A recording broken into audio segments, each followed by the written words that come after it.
Why don't you go ahead? On the bridge and coming this way. Is Dan not here this week? And they're coming back. Is he in Greece? They're all spread out. Right. Pack going down. That's a So you point got of within your stuff. every Get subcommittee. ready to hoof you back up the belt. No, just the All until. right, trustees, Okay. let's reel this in for a moment. Gavel. All right, hi, everybody. Welcome to the Village Trustees meeting for Tuesday, May 28th. Please join me in the Pledge of Allegiance. Pledge of Allegiance to the flag of the United States of America and to the republic for which it stands, one nation, under God, indivisible, with liberty and justice for all. Welcome, everybody, and please don't forget to sign in if you have not yet done so. Mr. Manager, are there any agenda additions or changes? No. Nice. So we don't need to approve the agenda. Moving on to the public to be heard, now is a time for the meeting where if there's something you'd like to talk about in which we don't have on an agenda item, now is your time. Otherwise, we'll get to it later on. And I don't see any takers. So we can go ahead and move on to business item 5A, the use of economic development funds for parking. Is this, Evan, do you want to introduce this? Yes, this is the item that was discussed about purchasing, entering into an agreement with a developer who has yet to go to the plan commission, but is looking at a building in our downtown. And we have looked at the offer, which is they would build a parking lot, we would purchase 33 spaces. And the question left for the village board is, which funds of the village would you use? The recommended use of funds is the economic development funds. These parking spaces come on the heels of the parking study that was done through Five Corners. And there seems to be a misconception about what the plan says. Overall, the plan says that there are an abundant number of parking spaces in Five Corners. It did mention that there were hotspots of areas that the village may want to consider adding parking in because of the way Five Corners operates.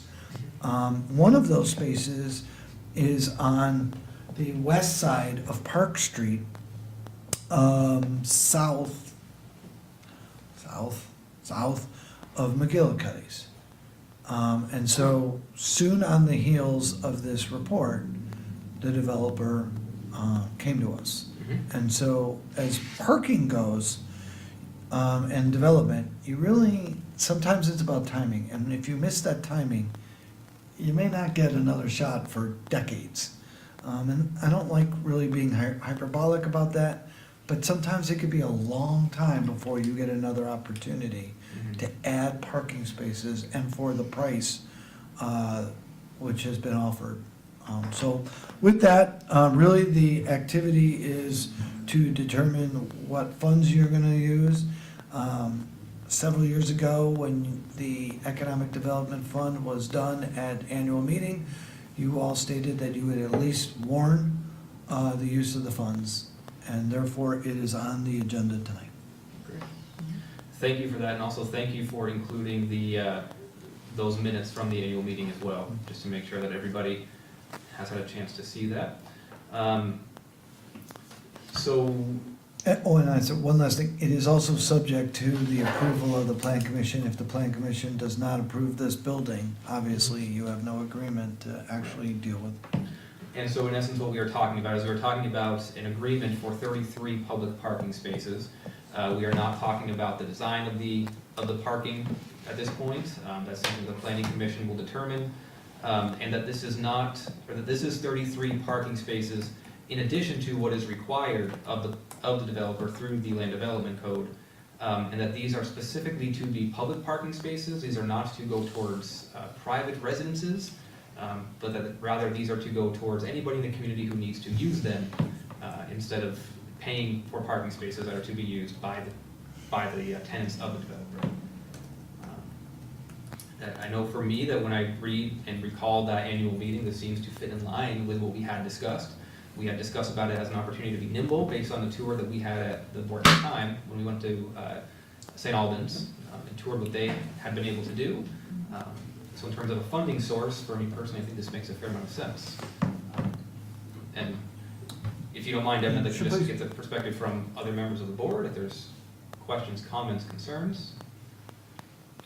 I will add that I think this is a good idea. I think that we can't just look at, you have to look at immediate problems, but I think we have to be looking 5, 10, decades down the road. And local government, the municipal plan, the strategic plan for this village center area is projecting, and we've already seen it just from a week ago, we're projecting and geared towards continued growth, residential density in the village center area. And I think it will give who's ever in charge, I think it will give local government lots of options and opportunities, and I think you've got to provide that. I think we have to look forward and say, we need more public parking, and it will give them the flexibility. How it's divvied up, that could very well change, and how it's regulated, but down through the years, it'll give more tools, I think, for the trustees and planning commission to help accommodate the growth that's scheduled and is taking place here.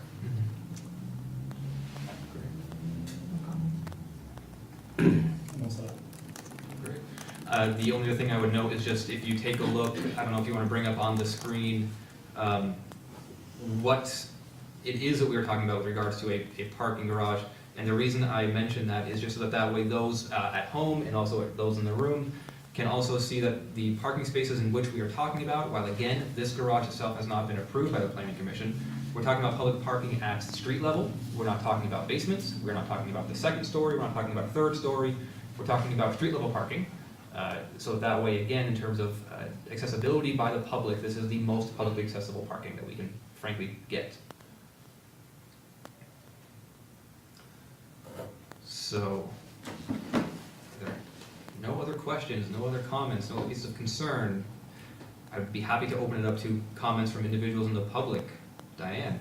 Okay, I read your notes for this evening, and it states something about having 10 public access spaces. And it sounded like those 10 spaces of the 33 were specifically for village employees, village use. The way it's written, it alludes to that as opposed to purely off-the-street public.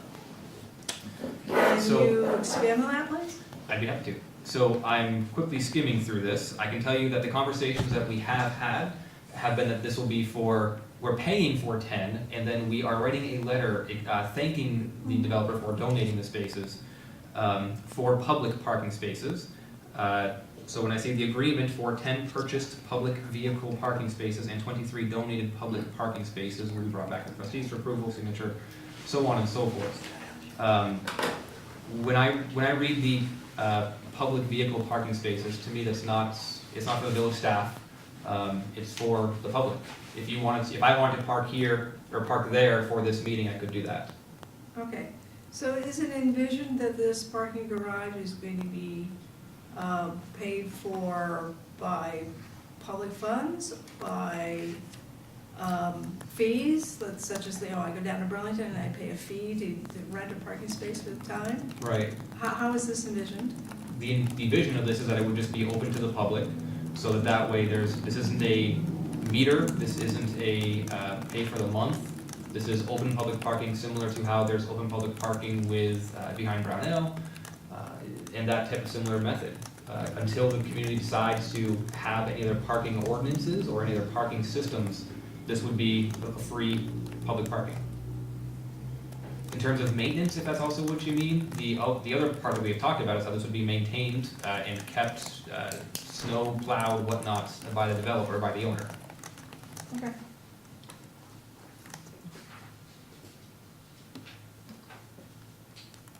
Any other questions?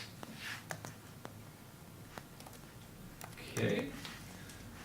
Then would anyone like to make a recommendation? Yeah, I will recommend that the trustees approve the use of $100,000 from the Economic Development Fund for the purchase of this agreed 33 public parking spaces in a garage that would be part of a larger development that would, with the understanding, would need to be approved by the planning commission. Could you add where the funds would come from? And I think I said that from the Yes, Economic yeah. Development. Okay, thank you. Is there a second? I'll second it, but I just wanna, I think George said 33, that we're buying 33. Should we make it clear that we're buying the 10 with the donation of the 23? I'm sorry, maybe I can, should I revise that, or is that enough clarity? I'll look to the, I think if you accept her friendly amendment, I'll accept that, a friendly amendment, that's right. if I recall how that process is supposed to go correctly. So we have a motion on the table. Is there any further discussion? Okay, all those in favor, please signify by saying aye. Aye. Is anybody opposed? Great, thank you, that passes 4-0. And now we shall move on to item 5B, discussion regarding special events, processes, fireworks, so on and so forth. If I can just do a quick intro to this, Evan, if you don't mind. Please, sir.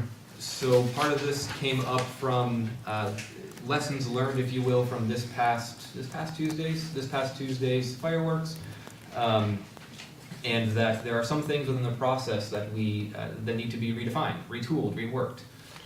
The system, I think, based on comments I've heard, things that I've seen and heard from the community, that the process as it stands isn't the best and has some room to improve. In talking with Evan, he agrees in many ways and can explain to much greater detail than I can as to the ways in which this can improve. But before we go down the path of creating, changing, or any type of new policy around special events, we want to make sure, or Evan and staff want to make sure to come here to really talk about conceptually what are our deal breakers, frankly. What are the things that we're looking for, or would be looking for in a policy? Did I cover the bulk of it, Evan? Yes, sir. I can go through the litany, but basically, there was fireworks this last Tuesday at CVE. The person came to the village asking, sort of late in the what would be the process, for what it turned out to be what should have been the process. And we looked for the policy on fireworks. We couldn't find a specific written policy. We looked in minutes. Apparently, other than the fireworks for homecoming and our 4th of July fireworks, we have not issued fireworks permits in years. And CVE, in talking to Tim Shea, the last time they had fireworks was 8 years ago. Since then, we have a new police chief, you have a new village manager, you have a new office person. We thought the process was send it over to the fire chief and the police chief, and did not get it to the village board. So the village board had no opportunity to see this. So in part of that, actually even previous to Tuesday, we have been talking about tightening up all kinds of requests, such as what we call special events, whether that is street closures for festivals, or a 5K run, or a block party. Anything that requires street closures, or police services, or fireworks of that nature, we kind of wanted to bend some things down. So that was already in progress. And so then for tonight, just in case the next request comes in, tomorrow morning, we don't know of any. We'd like to talk a little bit about it, because during this process, we've heard that in the past, applicants were required to take out ads in a local paper, or put up some type of sign that says there's gonna be fireworks in a given time. None of us have been here that long to know that. I know that the 4th of July fireworks are on the 4th of July. I've been here once and stuff, but And that's well advertised, and that's done many things, and I think whether we do fireworks or not, there's private fireworks that are going off, they're not legal, but they Right. still go off, and most of our officers are at 75 Maple, so, our ability to do that. There's also then the other thing that is occurring is the town handles fireworks completely different than the village. Currently, because CVE is in the village, 75 Maple is in the village, the town has not had many opportunities for fireworks in recent history. Previous to that, there have been requests to do fireworks at the inn in Essex. The fire chief of the town of Essex of recent vintage has been denying all requests, mainly because of its proximity to other housing and the disruption that it causes. And there's really no ability to communicate to people that there's going to be fireworks there. So he has unilaterally decided not to approve them, and he's asked me how I feel about it, and I said, I'm not the one who has to support them and or take the call, so I'm okay if that's the community's wish. So, I'd like to just open it up to the board to first talk about how, one, we're not looking to craft a policy right now, but just rather high-level concerns, things we'd like to see differently. Raj, I think I saw your hand up. Amber, I think We I can saw- get back to it. Go ahead. So I just wanted to point to section 208 of the municipal code and chapter 7, which is the noise ordinance. And I will hit 2 first, which is 208 is no event, parade, procession, gathering, or demonstration may take place on a public road without obtaining approval of the village trustees, except for a block party. And then it goes through and says, in reviewing the written request, the trustees shall take the following into consideration. So anything, and I guess any policy that we're going to be implementing should take the code into consideration. Chapter 7, which is the noise ordinance, doesn't specifically mention, obviously, fireworks. It mentions, decibels and all those things. But I definitely make the argument that that is covered under the noise ordinance.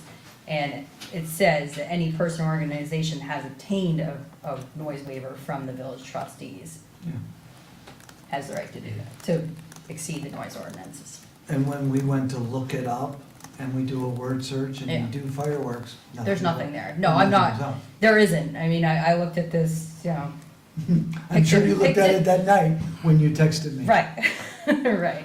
So I guess I'm just pointing out that we should clearly be looking at what is considered our law in order Right. to And we do any wanna, policy. and again, good points, what we want is when an applicant says, hey, what's the rules? Yeah. We can point to an ordinance or an ordinance section and a policy, Yeah, and be able to email, text, electronically forward all of that.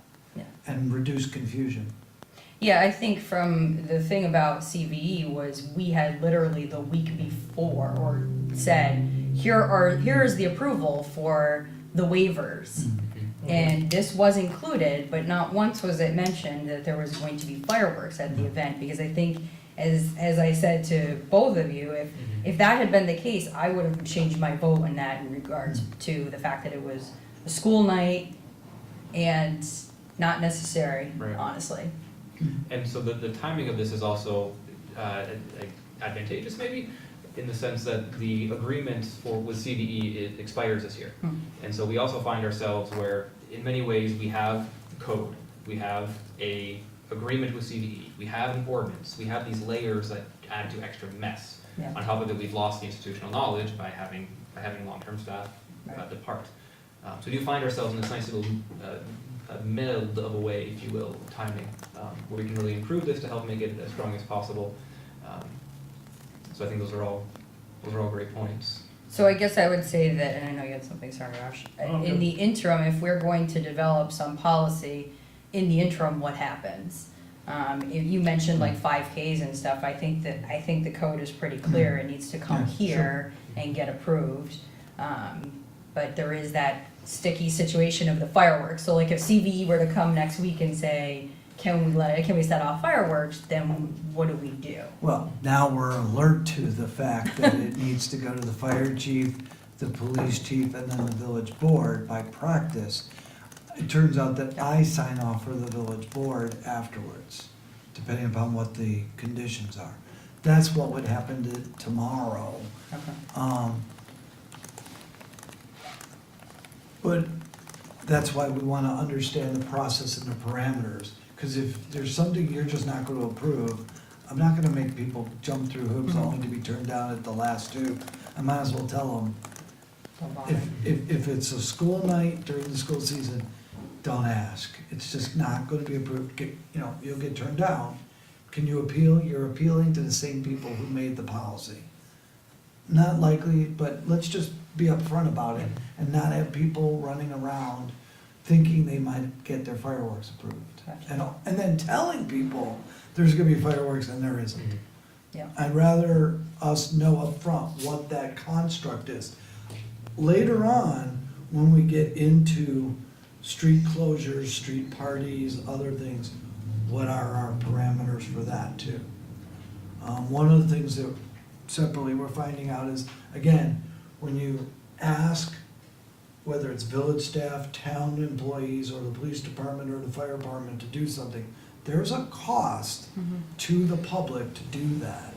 And are we charging them for it as well? And not every street is the same.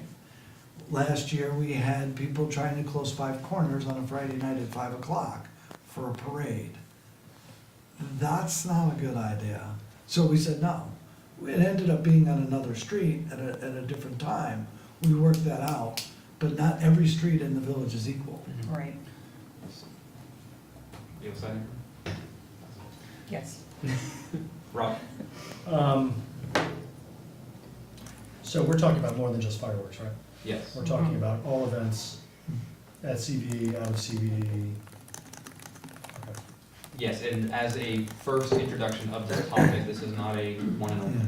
Yeah. Okay. And currently, for something like an event like that, where there's police presence and traffic control and everything, are they reimbursing the village for that? They are. And is that sufficient, or is that what we're talking about too? Well, so, and I don't, Because I mean, if I'm we're gonna not- do this, I would prefer to kind of really dive in Yeah. and do it once so it will last a while. I don't know how long this, for instance, I don't know how long the CBE, I can't recall how long the CBE agreement. Would I- And it's not just about CBE, again. CBE, If I just, what I would say as well is that, this is I think a great time for us to really talk about what are the topics we want to talk about, and what are the things that we want staff to dive into. Just from the sense of, and I don't wanna be, I don't wanna squash the topic or the discussion. With this all being a fairly busy night with the joint meeting in a half hour or so, I wanna make sure that we have time for that. And an understanding with staff that this is a first conversation. I don't want this to be the last time it comes to us before all of a sudden we see a policy. What's really, what are those topics we want staff to dive into? and just a quick answer, when we get a roster of events that are at CVE and their general first blush of how many people are gonna be there, our police do look at it as to what events they need to be at, and et cetera. They also have to ask questions sometimes, so you get some obscure name or something, maybe we don't know them, we look it up or whatever.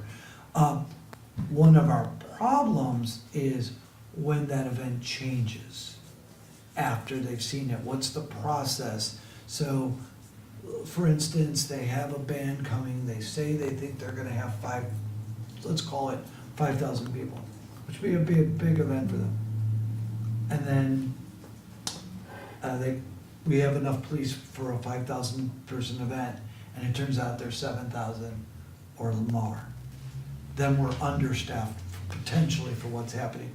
One of the things is we wanna have a conversation with them more often about how things change and how they should structure their contracts with the event.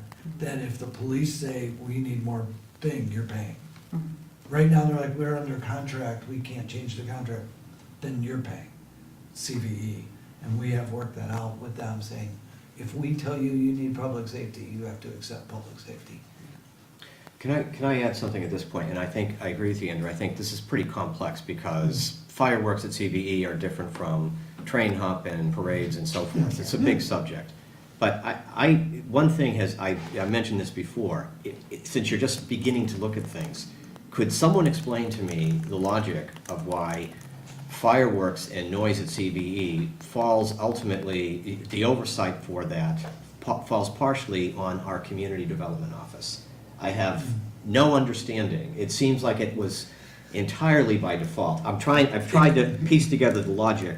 It makes no more sense than saying it should be the library director or maybe the water quality superintendent. I don't know why it fell on the community development director. We have a very small community development office that's trying to do a lot of things, and I don't get what that is. So maybe someone could explain that, and maybe it could by default fall on someone else's shoulders for a while. I don't know. But it seems like it would actually be better if it was more coherently, there was one office or a person who was looking at all this stuff. Yeah, it's very well. Not split between, like, many different parties. It is something we should look at, but I can't tell you what the history of, and I don't know if that's pre-Patty, post-Patty, I don't know. I think it was just someone needed to do it, and they Yeah. probably put it on Robert's predecessor, whoever, I don't know. Maybe it has to, I don't know, I can't answer, but we could certainly. But it would be good to look at that. The other thing, I appreciate the talking about no fireworks during the school week, on a school night. I know that's something that personally is bothersome. I would also just love to exceed the inclusion of the Junction Fire Department as well as Town and Village Recreation in this, knowing that they also have multiple events and are generally a first point of contact when it comes to holding special events. So to make sure that their input is also included in this. Where does the town, maybe I missed this part, is this something we can do in conjunction with the town? That's exactly what I was I going to mean, ask. do we have to do this, do we have to do this again? It would be nice to have one policy, one practice. Because you mentioned the Essex and the houses, and as someone who lives a few hundred yards from CVE, wouldn't that be nice to have a consideration for that? But, you know, like, somebody shoots off fireworks at the Essex and shoots off fireworks at CVE, I'm just as close as the homes around the Essex, so I get that I live next to CVE, however. But it'd be nice to just kind of come up with one community, because the town abuts CVE too, you know, so, for one example. And our police Are the same. do the entire town. Nice to do this and once if Yeah. possible. And the other thing is, I just want whatever comes out, obviously, to make sure that it's not cost prohibitive for people to do things in the community. That we try to strike a nice balance between requiring public safety and asking them to pay for stuff, and then recognizing that smaller events may not, Yeah. you know, trying to strike a balance. I'm sure we have in the past, so. We, Obviously. again, that would be our goal too, we don't wanna take the fun out of fun. Right. But, you know, we also have limited resources ourselves, and a lot of things are on weekends when our staff is not here. Whether it's public works or not here on the weekends. Former community I worked for, we delivered certain amount of things on Friday and picked them up on Monday, but we made sure those people were responsible for what we dropped off and what we picked up. But those are just the types of things, we don't have that many, but people seem to, they creep. Yeah. That's all, they just creep. And Roger, along those lines, one of the things that I was gonna say is that somebody who grew up on the other side of Pearl Street Park in the town outside the village, heard the tractor pulls numerous times as though they were right next door. Noise doesn't know geopolitical boundaries, so I think having the town as a part of this conversation would be very beneficial, and possibly for an upcoming joint trustee select board meeting. You know, and one thing I could tell you, again, we don't get many fireworks requests, but we do get one. We get one occasionally, if not more than occasionally, for homecoming from the high school, which would, I'm guessing that's a Friday night? I don't know if I don't believe that's a school night or a Saturday night. But again, that will be well advertised. I think there needs to be, if you want, some type of notice out to the public somehow, whether that's Front Porch Forum, whether that's an ad in the local paper, whether it's having a banner or a sign somewhere that indicates well in advance that there will be fireworks and what time. Yes, I like that currently the waived events for CVE are on the trustees section of the village website. At the same time, that's 1-2 clicks away, so, and someone that needs to go and find it. So again, having the more proactive approach of Facebook, Concord Forum, so on and so forth is always a good thing. One last thing, though, I'm sorry, but the recommendation we have from staff is that the committee would develop a policy. Yeah. And what I'm hearing you three say is, we want to have a recommendation for a policy, and we don't want staff to come up with a policy. Or maybe I'm misunderstanding. I think, what's clear? I'm hearing a couple of different things. Are you saying we want staff to set up a committee and then present us with a policy that we go, okay? Or do you want them to come with some recommendations and then we go forward with then we develop a policy? What are your, I'm not quite understanding here. Personally, I would be fine if staff were to create a committee to do some initial work in crafting a policy that ultimately would come back to us for us to then discuss. We would have the full purview to change as we see fit. We don't necessarily need to just approve it. At the same time, what I would also like to see, though, is before the drafting of such policy, having the select board having an opportunity to have a similar conversation about whether there's agreement, one, in having a joint town-village policy related to this, since we have one police department that would ultimately be the enforcer. And if that doesn't go down this path, then have that conversation come back here. Okay. Yeah, I would prefer not to have it be so late in the process that it'd be difficult to tell staff that we didn't agree with portions of it, and it'd be almost a burden on them to go back. You know, I don't want to waste their time, so maybe there's some report out 2/3 of the way through, this is kind of what we're seeing, as opposed to, because it wouldn't be really fair to them if We they could brought set- something back and Well, we said, we're not comfortable. I just want to, I think that in all this discussion, since we're talking about a lot of different things, you're talking about commercial venue, CVE, setting off fireworks because it's part of their overall business plan. Things like train hop parade, these are things that the village trustees helped initiate or enable or encourage in order to build a sense of community and have people come to the village center. So the two different underlying motives there, and I think that needs to be recognized, and someone wanting to Yeah, have an when event the- over at CVE. When the village or the town is the applicant, Okay. they'll be dealt with. Again, we still probably need to go through a process to make sure everybody's on the same page, we all know the event, who needs to be where and what. And the process will be, Okay. known, and we'll be replicating it. Gotcha. Okay. So, do you want, I'm sorry, I'm going to cut off any more discussion. I don't know if there is We any good? other, I don't know if we need to make a formal motion of this. I just think you should direct Yeah, staff. I'll make a motion that we direct staff to establish a working committee to develop a special events permitting policy and process for review and consideration by the village trustees and for public feedback. I'll second the motion. It's all good.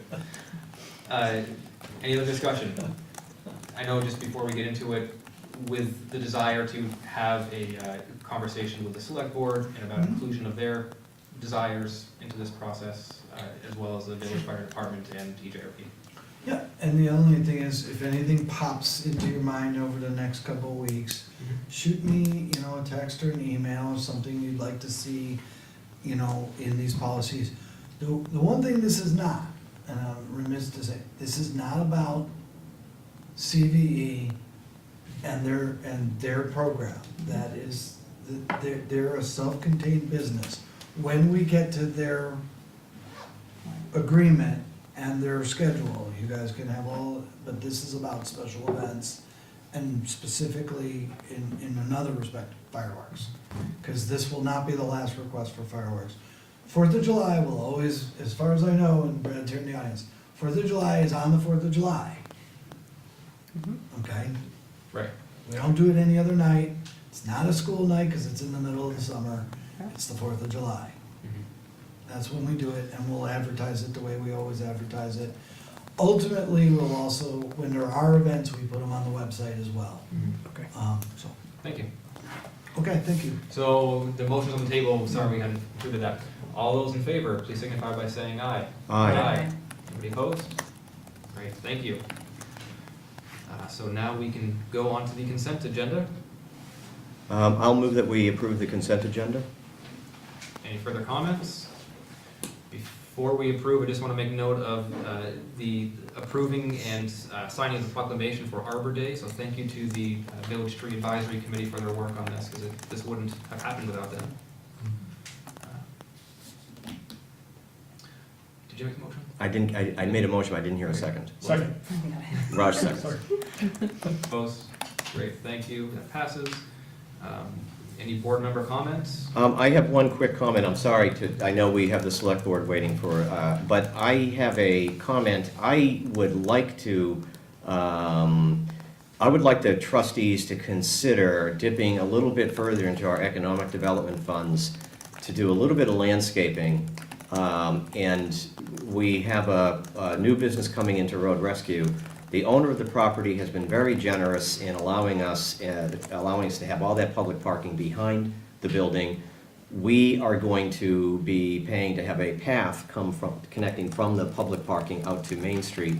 But between the path and the cupola that we built, or Lori got the grant to build it, and the rest of the stuff on Main Street, there's sort of an area that's just grown over, just weeded over. It's got rocks and stuff, and the vegetation that's there now is vegetation that arose after the structure that was there got knocked down.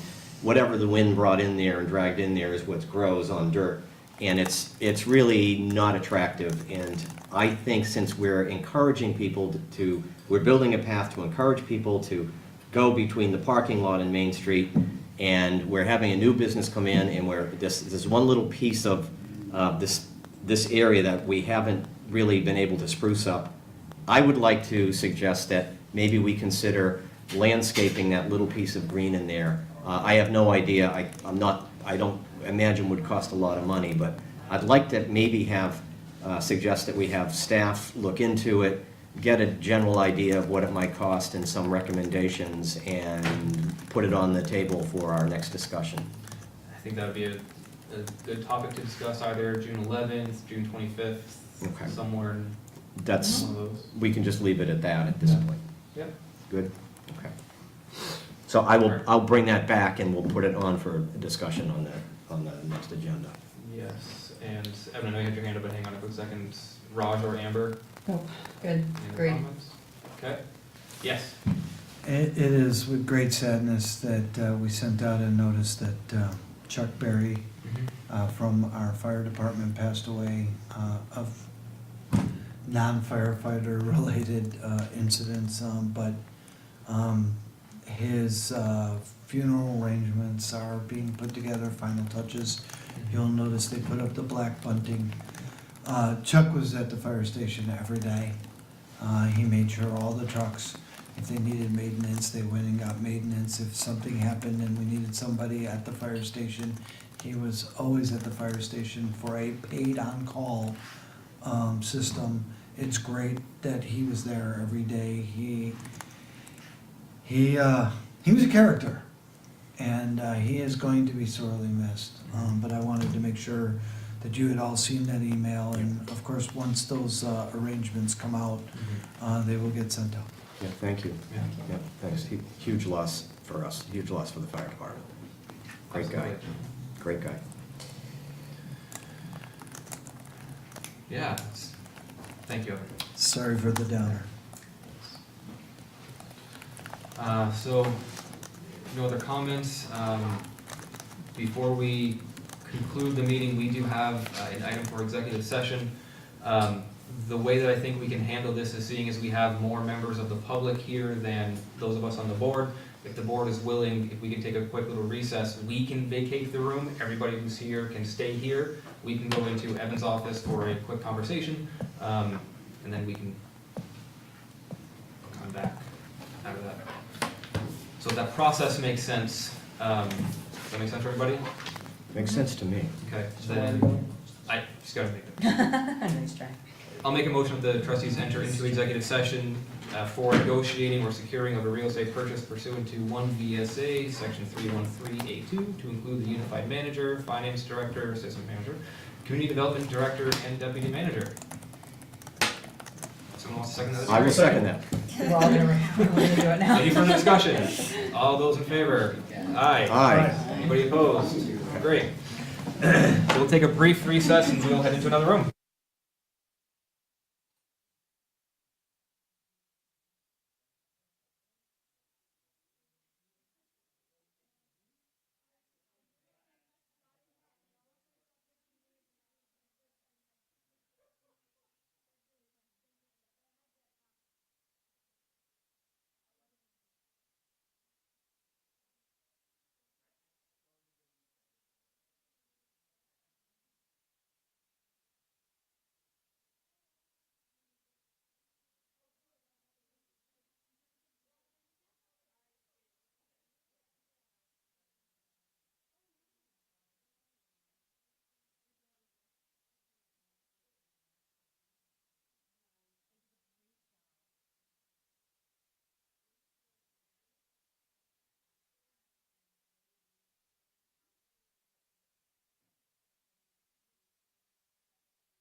We'll be able to squeeze it. Then, take a couple of minute recess, you two are gonna move that way. I'm not doing.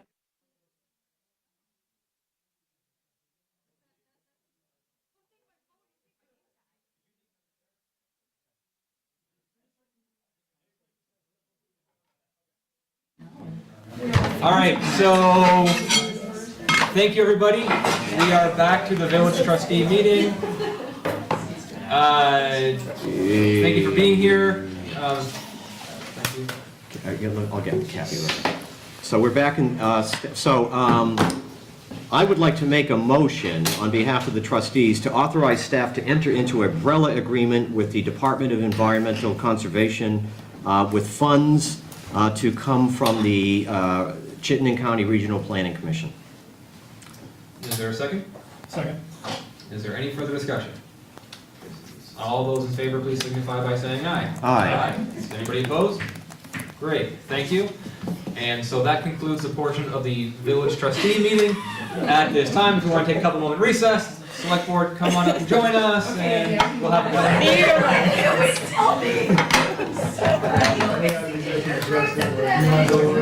I only going to say I'll take this one over to Elaine at that point. Where am I going? Okay. Yeah. It's like musical chair. Yeah, well, good. It's never really been done. Not only was that now. Sorry, Andrew. Are you fucking kidding me? It's gonna install an update right now. I sit there, I'm sorry. You're this fine. You know what? I don't want an update. More the merrier. It's okay with you. Yeah, Your movement. I'm going to move the meeting. How's it going, Patty? All right. Better than you. I make sure my updates are done for you. I looked at it before I came, and it said fine, and now I'm doing an update. Okay, all right. Smiles. All right, I'm gonna find one more chair, you guys are going over there? That's because we were talking too much. I was doing a table spot. Very We can, you and I can fit here. What I Yeah. would do is give them one more. Bless you. And I couldn't run away fast enough, I was sitting on the chair, and they're all laughing at me, I was like, What's up? Just Andy being Andy. that's the thing. What? I'm like a walking episode of I Love Lucy. That was to do. And it's only funny if you're not. It's not you. You are me, not so funny. Liz, do you need to access the screen? Yeah, 1, 2, 3. Just Facebook. We got that Facebook news done. Phases done.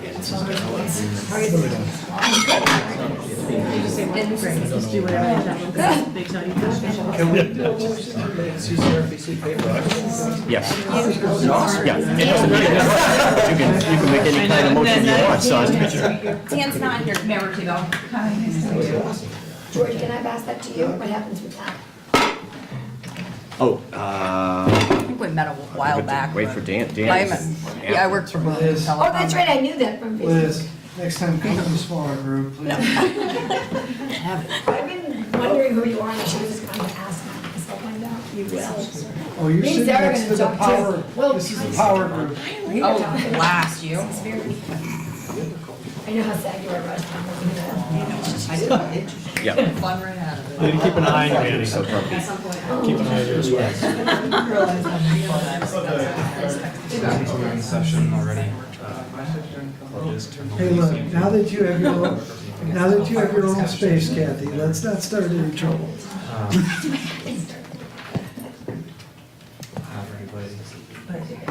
Mr. President, Madam Chair, I think we're resettled. I'm not yet, keep on break. Keep on keeping on.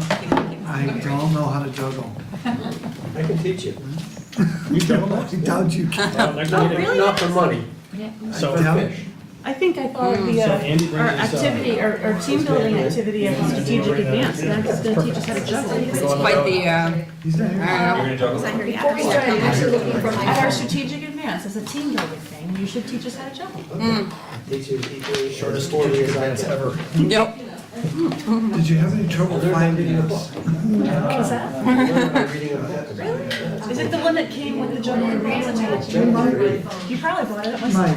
Mike, are we live? We're live. I've been in cover. But, Andy, you all set? Yeah. All right, hi, everybody. Welcome back to the trustees meeting, and hi, Selectboard. Hello, trustees. I'd like to call the select board meeting to order.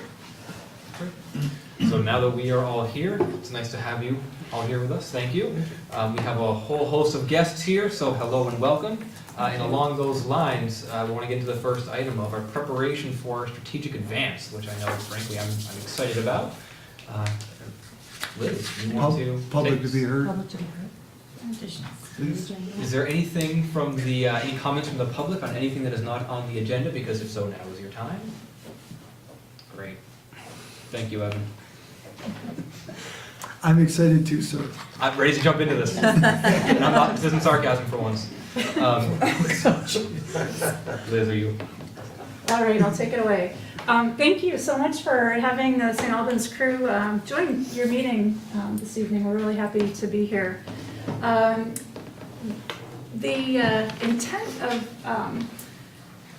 our engagement tonight is to have an opportunity to share a little bit with you about some of the experiences we've recently had and now have some time to reflect back on in terms of leading a rather significant change in St. Albans. For us, it was around economic revitalization, recognizing that the work that lies ahead for you is not entirely the same, but there are many parallels that if it's helpful, we'd love to share some of our experiences now that we've had some time to take a look back and answer questions, provide insights. If we can be helpful to fellow Vermont communities, we're very happy to do so.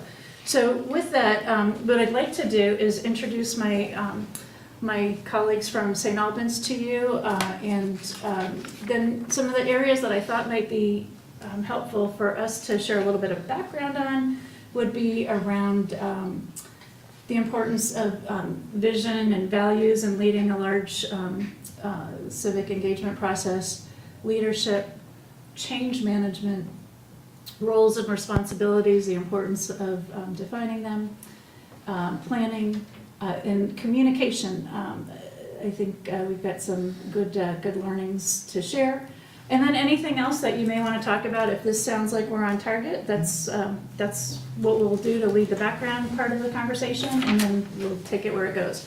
So with me, I've got Emerson Lynn, who is a longtime Franklin County community leader.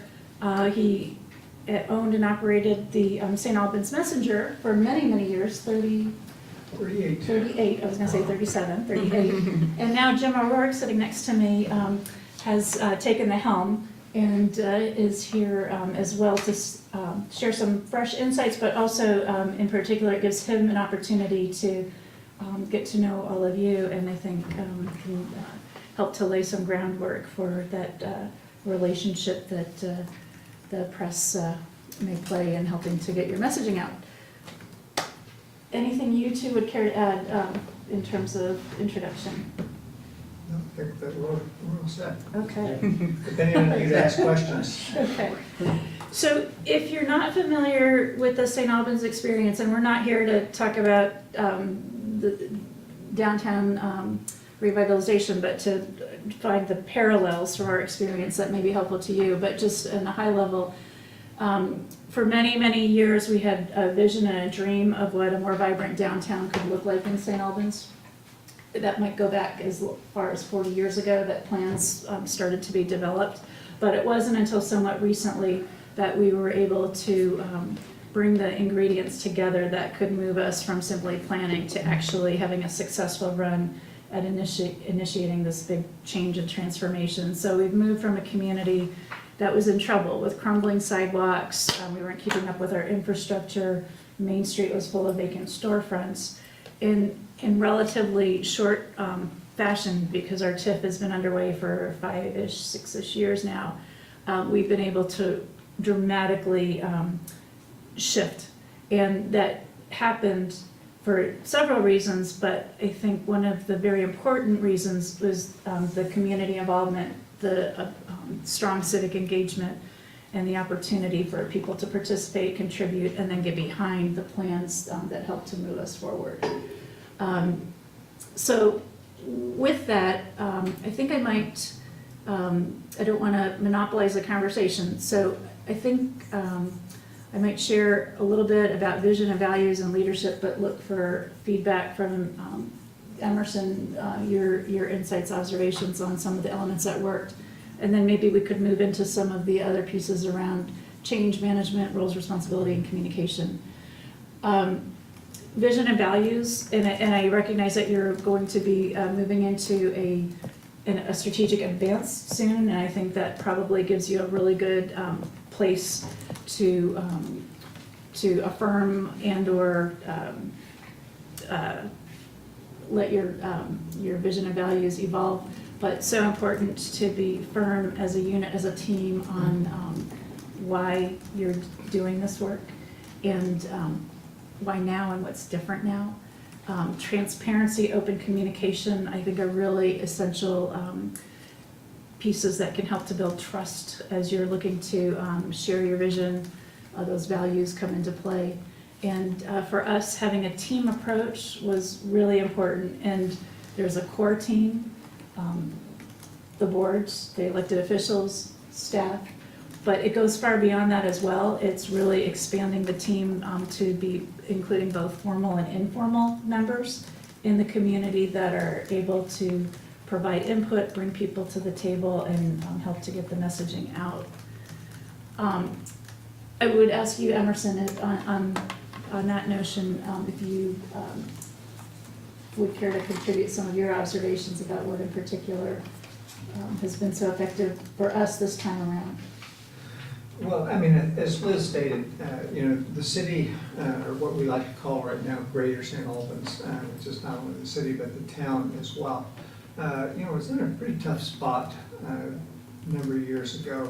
And the irony of it all is that what actually touched a revival, so to speak, was Walmart. Because Walmart came in, we were very fearful that Walmart would destroy the downtown and so forth and so on.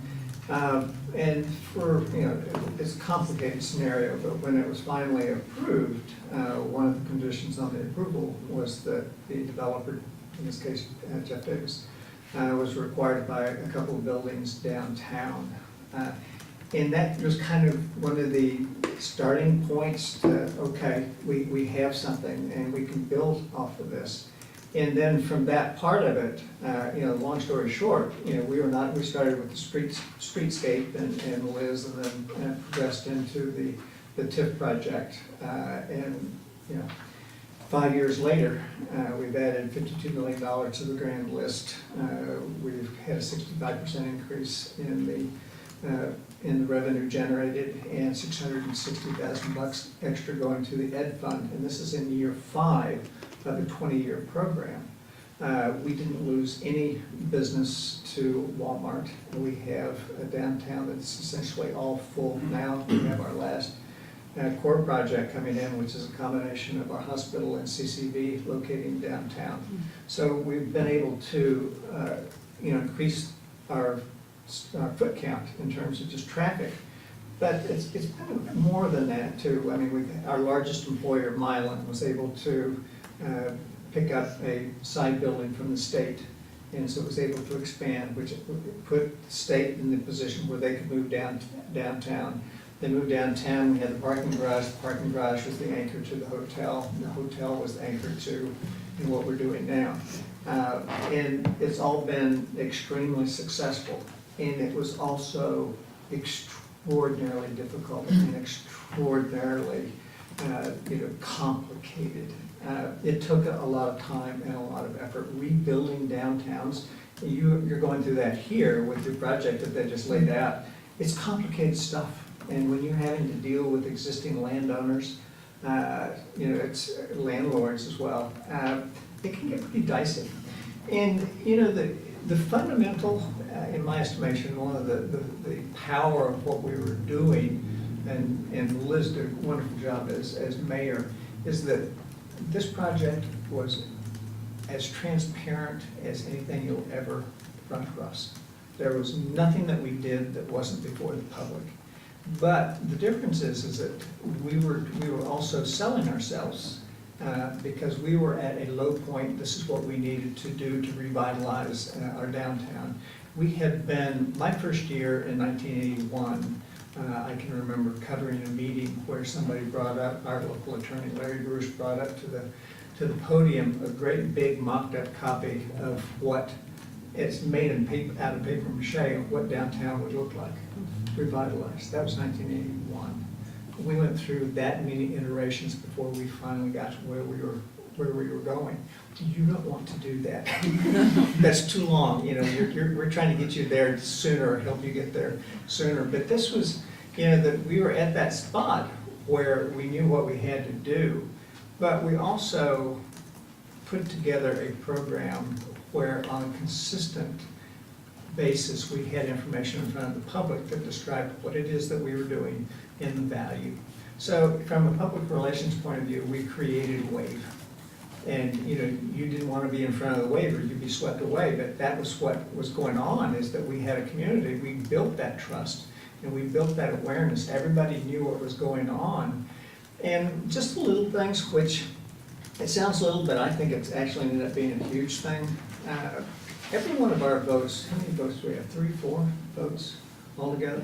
4. I don't think that we ever had one vote that we didn't get at least a 3-to-1 margin in favor of. Highly unusual when you're talking about people spending their money. But it has spin-offs. So we were so successful and have engaged the community at such an open and transparent level that we were able to get the buy-in from the public to repave 13 miles of sidewalk in the city of St. Albans. Completely unrelated to downtown revitalization, but it was something that we were able to create that awareness and that need to create, you know, walkable communities. And that's the type of buy-in that really is important and we valued, and we were able to create that. And you know, it's not easy, but at the same time, you have a lot of tools that can make this very doable. And that's one of the reasons that, you know, Jim is here, particularly anxious to, you know, put a face with a name in what we're doing, because this isn't something that you go out and you decide you're going to have a weekend retreat, you come back on Monday, you report the news, and that's it. This is something that you do, and you need to have it in front of the public every week at one level or the other.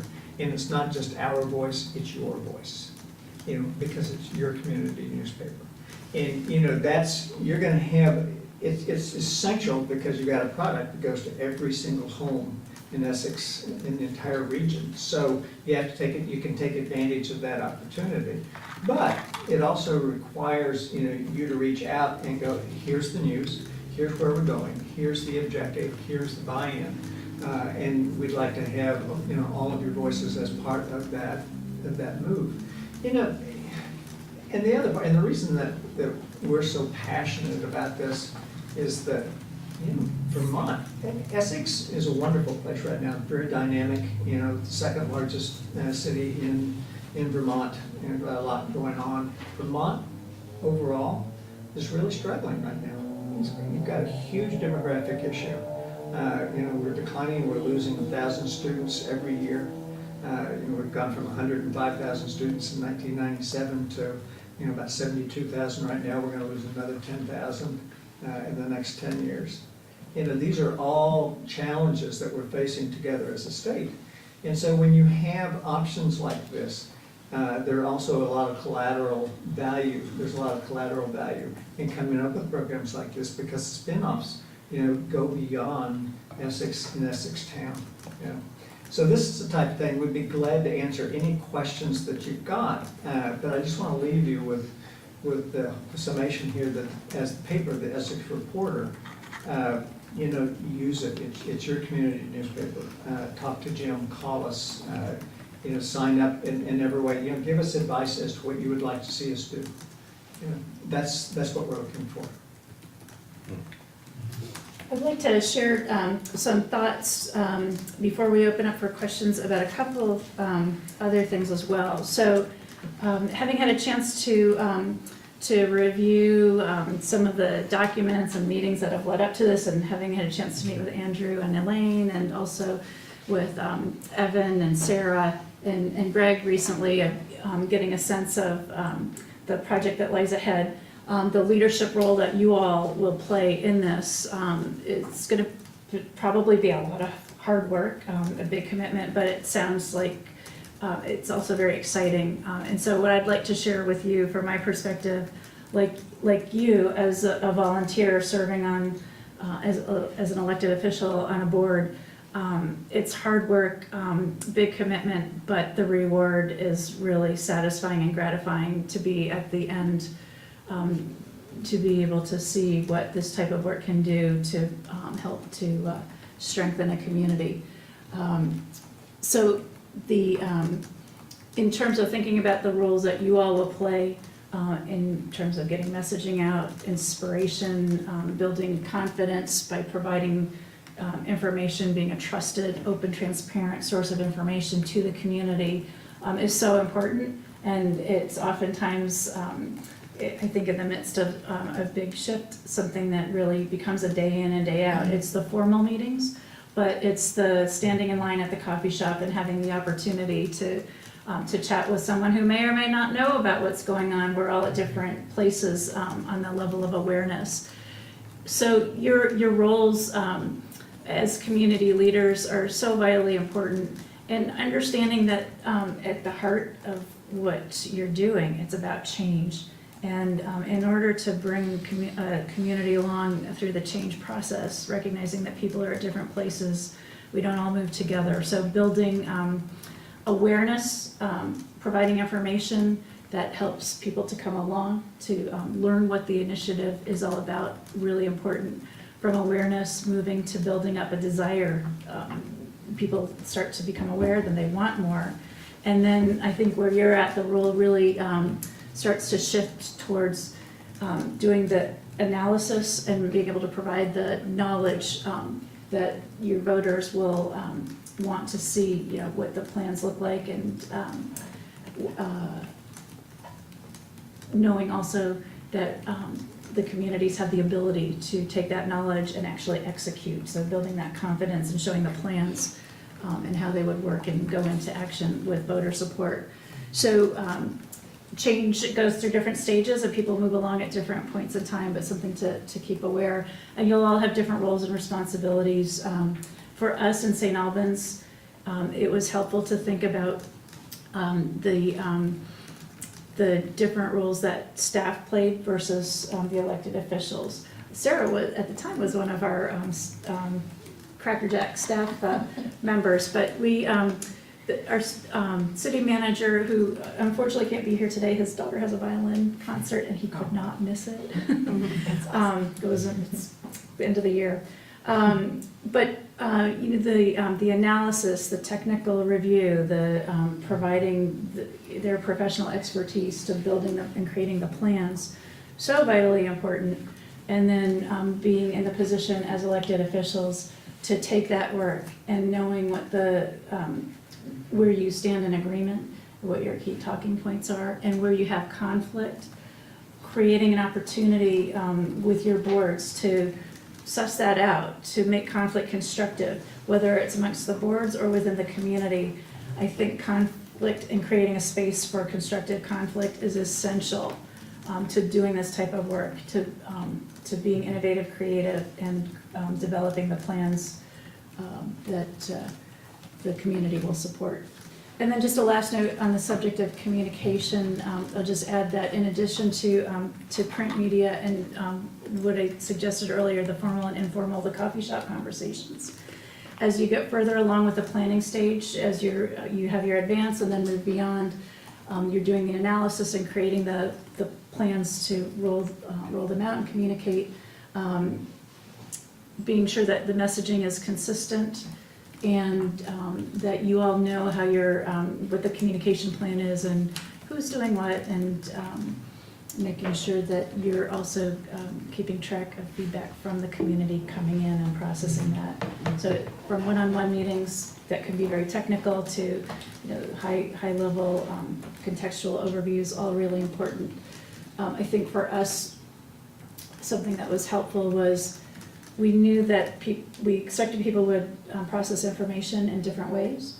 Some people will want to go heavy on details, but that's not for everybody. So we made time and space available for people who wanted one-on-one conversations to go through with the city manager, the spreadsheets, and understand the very fine detailed points. We provided high-level context as we were talking about our plans. Details, context, rationale, always the why. Why are we doing it? If we can't demonstrate the why, it's hard to advance an initiative. And then also, I'll add the fourth piece is having empathy, understanding that change affects people. It's all about people at the end of the day. It's not about numbers. We'll talk a lot about numbers, but it all ties back to people and how we process and feel about change. So recognizing that, being aware and tuning into that, I think is really important. A lot of talking so far, so I'm going to stop for a moment. Any questions? Can we be helpful? Yeah, certainly. If the trustees actually don't mind, I'd like to turn over to our guests to see if you have questions first. Thank you. I see Annie, your hand went up.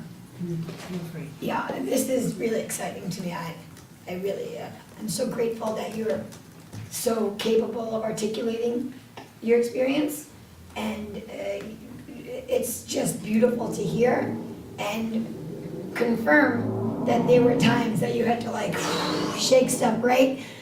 If I understand correctly, the first time that you start to reach out, sorry, Sarah. The first time that you start to reach out, it can be overwhelming. It's almost like not an assault, but, right, it's rough. And then you just stay steady and stay cohesive, right? Because I'm hearing you speak so articulately, but I'm knowing that it must have been very, very challenging to stay in your truth while you had to answer to all the, right? So I feel like if you could talk a little bit about that beginning part where, you know, you're standing in front of your bathroom mirror and I'm like, and you're like, I can do this, you know what I mean? You know what I mean? Because I think that that's the part that we have to ride through, because there's no way to get anywhere until you get through that. Yeah, well, you know, I think for me, as a volunteer elected official who never dreamt that I would become an elected official, but I was passionate about my community, passionate about downtowns, and it was a convergence of things that led me to be in that spot, along with other volunteer board members and our talented staff. Yeah, there were times where, you know, you put ideas out there and, you know, you're subject to a lot of review and sometimes support, sometimes criticism, and we certainly had points along the way where we took some deep breath and had to really just double down and stay true to our values, stay true to communicating in an open and transparent manner, to listening. You know, communication's got to be a two-way street. So, you know, really making sure that we were hearing people and tuning into some of the challenges, and we could share. There's one example I like to share because it may not seem huge, but in my mind, it could have undermined the entire thing. And this was about parking, and I'm sure parking comes up as a topic of conversation from time to time. It does for all of us in the municipal world. So in order to execute our plan, we wanted to widen one side of the street for sidewalk space so that we could have cafes to add to the vibrancy of downtown, to use that space and make it come alive, something that had not been done in St. Albans. In order to do that, on the other side of the street, it meant that we had to change several parking spaces, I don't know, maybe it was 20-ish or so, from diagonal to parallel. That was a big change for a lot of people to make that shift. And there were petitions circulating against making that change from diagonal to parallel. And it was creating quite a stir. Something like that, if it wasn't addressed, could have really undermined the entire design, and it could have undermined support for the entire program. So it was hard because it was our friends or, our neighbors, our merchants, some of whom were really concerned about this. Their concerns were legitimate. We had to talk it through. We had to talk about, this comes up a lot. When you're losing something, what are you gaining? So really being mindful of change can involve loss for some. What's the gain in exchange? So sometimes it's the little things that can really kind of feel painful. But doubling down and creating an approach that's grounded on shared values, I think, is really important. The other part of that, just to step back, I think Liz was pretty surprised when one of the first things that we literally had to do is that, I called Liz and the city manager up to the governor's office. And we had a meeting with Governor Peter Shumlin at the time, and we had to have a buy-in. And, that's the sales job that started right from the outset, because we had to have him agree to sell the state office building to Milan and move over to Federal Street, which would inaugurate our parking garage. And we had to have the buy-in. And that's kind of at the level that we started. What was interesting about that is that, and really, really important, we launched that part of it. We had about 5 different stages where to be able to go to the next stage depended on this one working. And if you pull the card out, everything fell apart. And so it was tenuous, it was hard. There isn't anything, anybody who ever comes up to you and tells you that developing in a downtown is easy, they're crazy. It's the most difficult development experience that you will ever go through. Just because you have a lot of vested interests. You have people who own something, and all of a sudden when you want to buy it because you're right in the middle of everything going on, it's twice the value that you thought that it was, okay? And you've been through that. Oh, yes. And we went through this at a lot of different levels, and then we're still going through it. Today, we had a report released by Doug Hoffer, the auditor of the state, that took our TIF to task. 71 different things that we didn't do that he thought that we should do. And what it basically is it boils down to is just a different interpretation, because we looked at our, when I say we, I mean the city, we had options, and you could look at the statutes one way or the other. And we have not only the city and our legal counsel looking at, but also BEPC, which is the regulatory agency responsible for the TIF. And you can look at things in business, and you can either pick this way or this way. And so our interpretation and BEPC's and legal counsel was, yes, we can do this. But Mr. Hoffer's taking a look at this going, well, unless the law says specifically that you can do that, I'm going to say you can't do that, okay?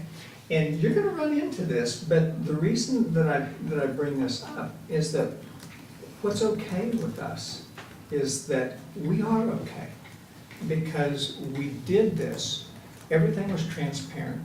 We had complete buy-in from the community. We have a very strong network of people within the community that are rock solid about what we did, and that they really like the result of what we're doing. People from all over are coming to St. Albans going, how did you do this? Well, the thing that I'll leave you with on this part of it is that when I look at this and what you're doing here, and I've been around for a long time and have been following Essex for a long time with the reporter, I know where your hearts are, and I know what your objectives are, and they're wonderful, but you have to have and develop a real strong core of believers in what you are and what you're doing, because that'll get you through anything. One of the things that we always prided ourselves on in the city, and we do, as a newspaper, is that you always tell the truth. We're always transparent, because we believe in what we're doing and the correctness of the cause. And so it makes life really easy. And so when we run across, an auditor's report that says that we didn't dot all the I's and cross the T's exactly as he would have liked for us, we're okay with that. Because we're doing as much good or more good than anybody ever thought that we were gonna do.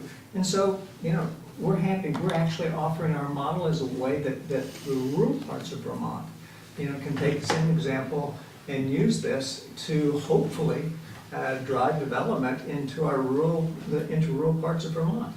So it's incredibly important. But, when you're building this, that's kind of the vision that you have to have long-term, is that how do you set up the structure so that it maintains, so that you're strong, you're committed to the purpose, and that it endures.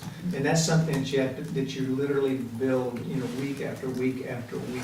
And then you add more voices to the course. Okay, that's what gives you your ultimate strength. Liz, Thank you so much. Excuse me. No, I'm sorry, Tim.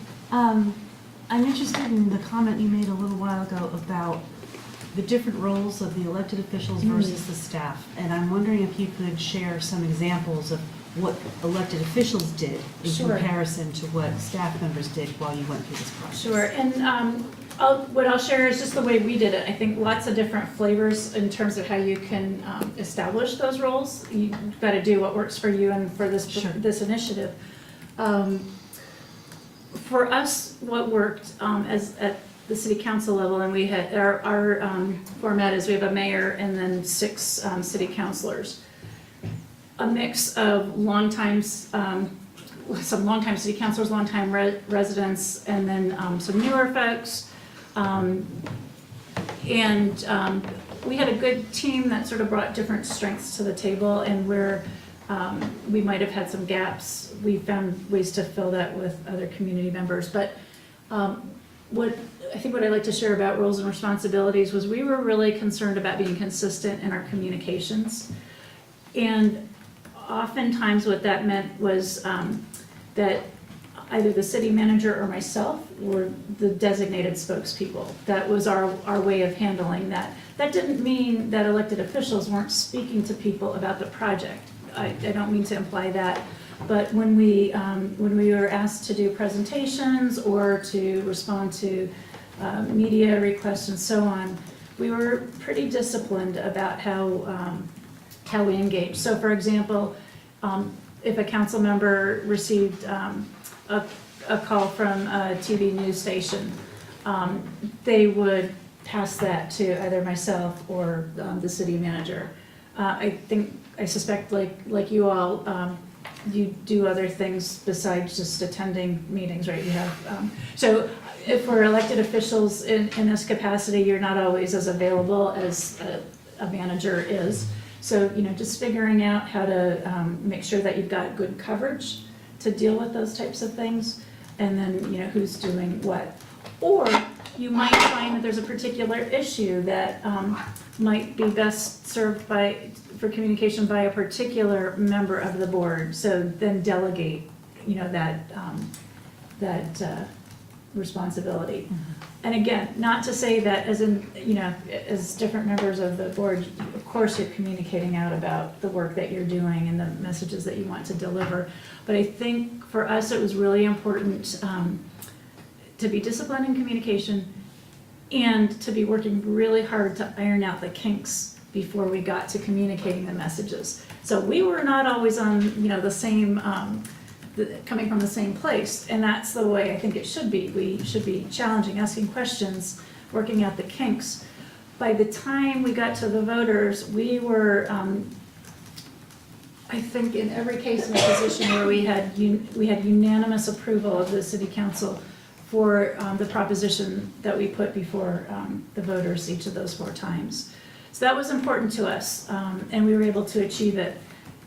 What that also meant was that for elected officials, when we were hearing, when we were receiving questions from community members that were maybe technical in nature or sort of beyond the scope of what we could be expected to easily or readily be able to answer, we would do a handoff to the manager, to our professional folks or the technical experts. So knowing when to do that handoff, I think was important.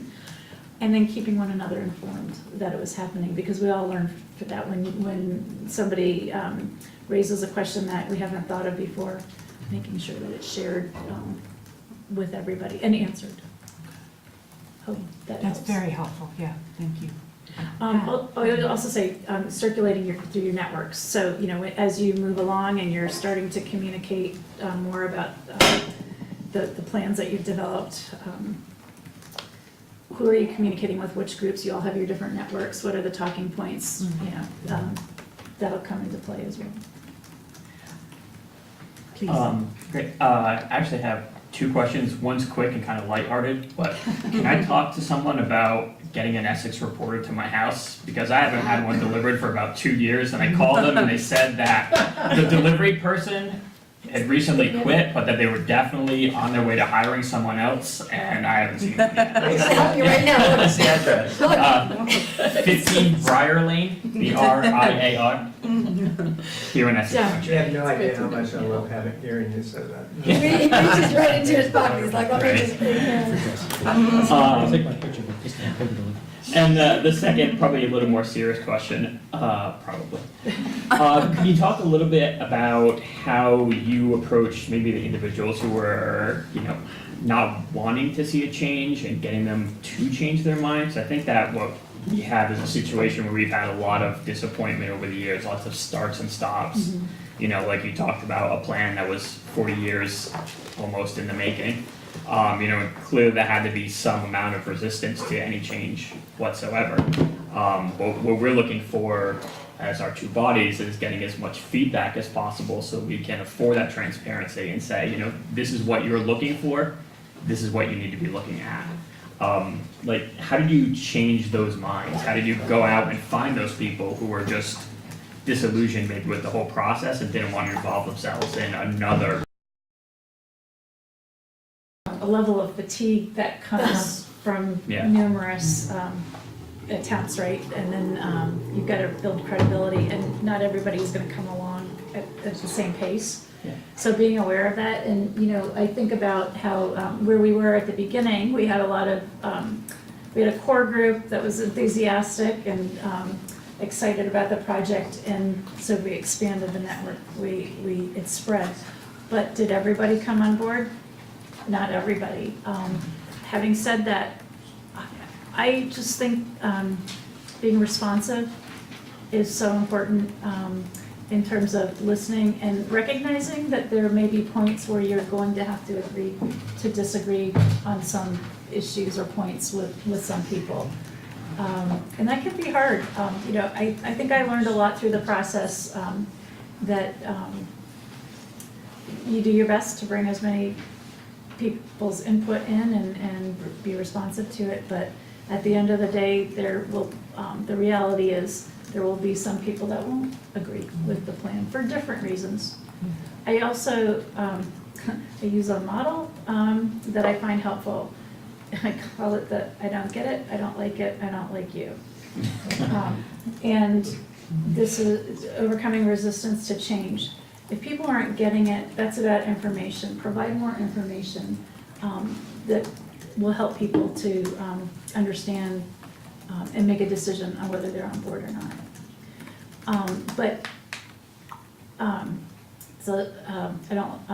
I don't get it. That's the answer. Information. I don't like it. That's a little bit harder, digging deeper to understand what those elements are that aren't liked about a particular plan. And then the third one, I don't like you. I say that it not necessarily, it may or may not be personal, but meaning that if people aren't feeling confident in leadership or trusting leadership, that creates a resistance barrier that's really difficult to overcome. And I think that's why we talk so much about the importance of transparency in communication, because you don't want to, be at that level. You want to be a good broker of information so that people can make informed decisions to come on board. Yeah, I think that a couple of things that are just basic. From the outset, there has to be real clarity around what it is that you want, what you're trying to achieve. In St. Albans, we knew exactly what that was, and it was self-evident. I think in Essex, it's a little bit more difficult to do just because you're already a pretty vibrant community, so you're trying to take something that's good and making it better. And so... And merging, And merging, yeah. And we we tried our own merger between the city and the town for years, and we've gotten about 90% of the way there. We just haven't collapsed the governance structures, and it's okay. But through Act 46, we collapsed the schools, just one of those things that happened. And we've collapsed recreation, we've collapsed police and fire. So for all intents and purposes, we are what we call ourselves now, kind of the greater St. Albans community. And that's kind of how I see Essex, is that you're not asking people to define between the village and Junction, whatever. You want to just be greater Essex, this type of mentality. So you have to have clarity around that, which is super important. The other part of it, you also have to understand that if you have a vacuum out there, the people who will fill the vacuum are people who have questions and are largely negative, okay? You have to understand that from the outset, and you have to fight that from the outset. So you have to be prepared, that you've got as a group of people here, you are embracing this forward movement, right? So if you want to embrace that, then you have to articulate it. You don't wait for the negative to fill the space, you fill the space. When you fill the space, you will create people who follow you. In St. Albans, we created that momentum every single week. We had something that was driving that message forward, and not only out but deep, and probably more important that it was deep. But if people don't, people have got to understand what it is that you're trying to do, because a lot of people may not even know that there's a problem, or that there really is an upside, and so you have to continually articulate that. It isn't something that you can do once. It's literally something that you have to do every week. You've got to have somebody willing to step up and go, okay, this is part of it, and this is an advantage.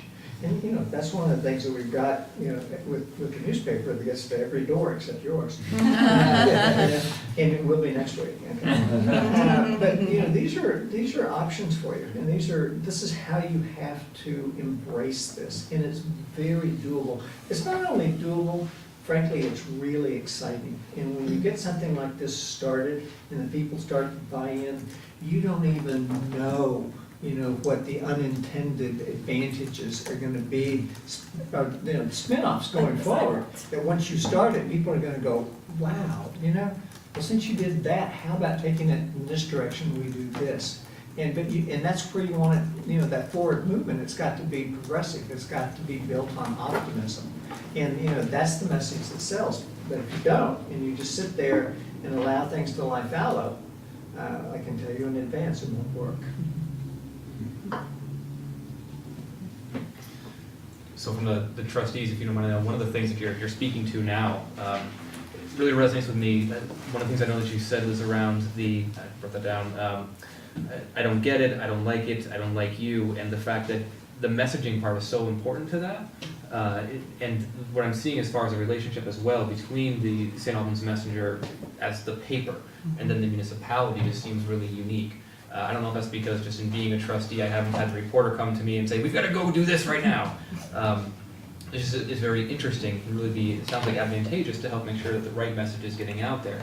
And I think it also speaks to us in terms of our leadership roles as board members and the need to make sure that the message we're all sending is the right message. It's also timely to help combat any of the misinformation. And I'm curious if you experienced the misinformation and sort of how you helped to overcome that. Yeah, we certainly had different moments where misinformation was circulating, and first I'll say how fortunate we are that we've had a strong relationship with the messenger, and I know that we've worked really hard to develop that relationship based on trust, and that goes both ways.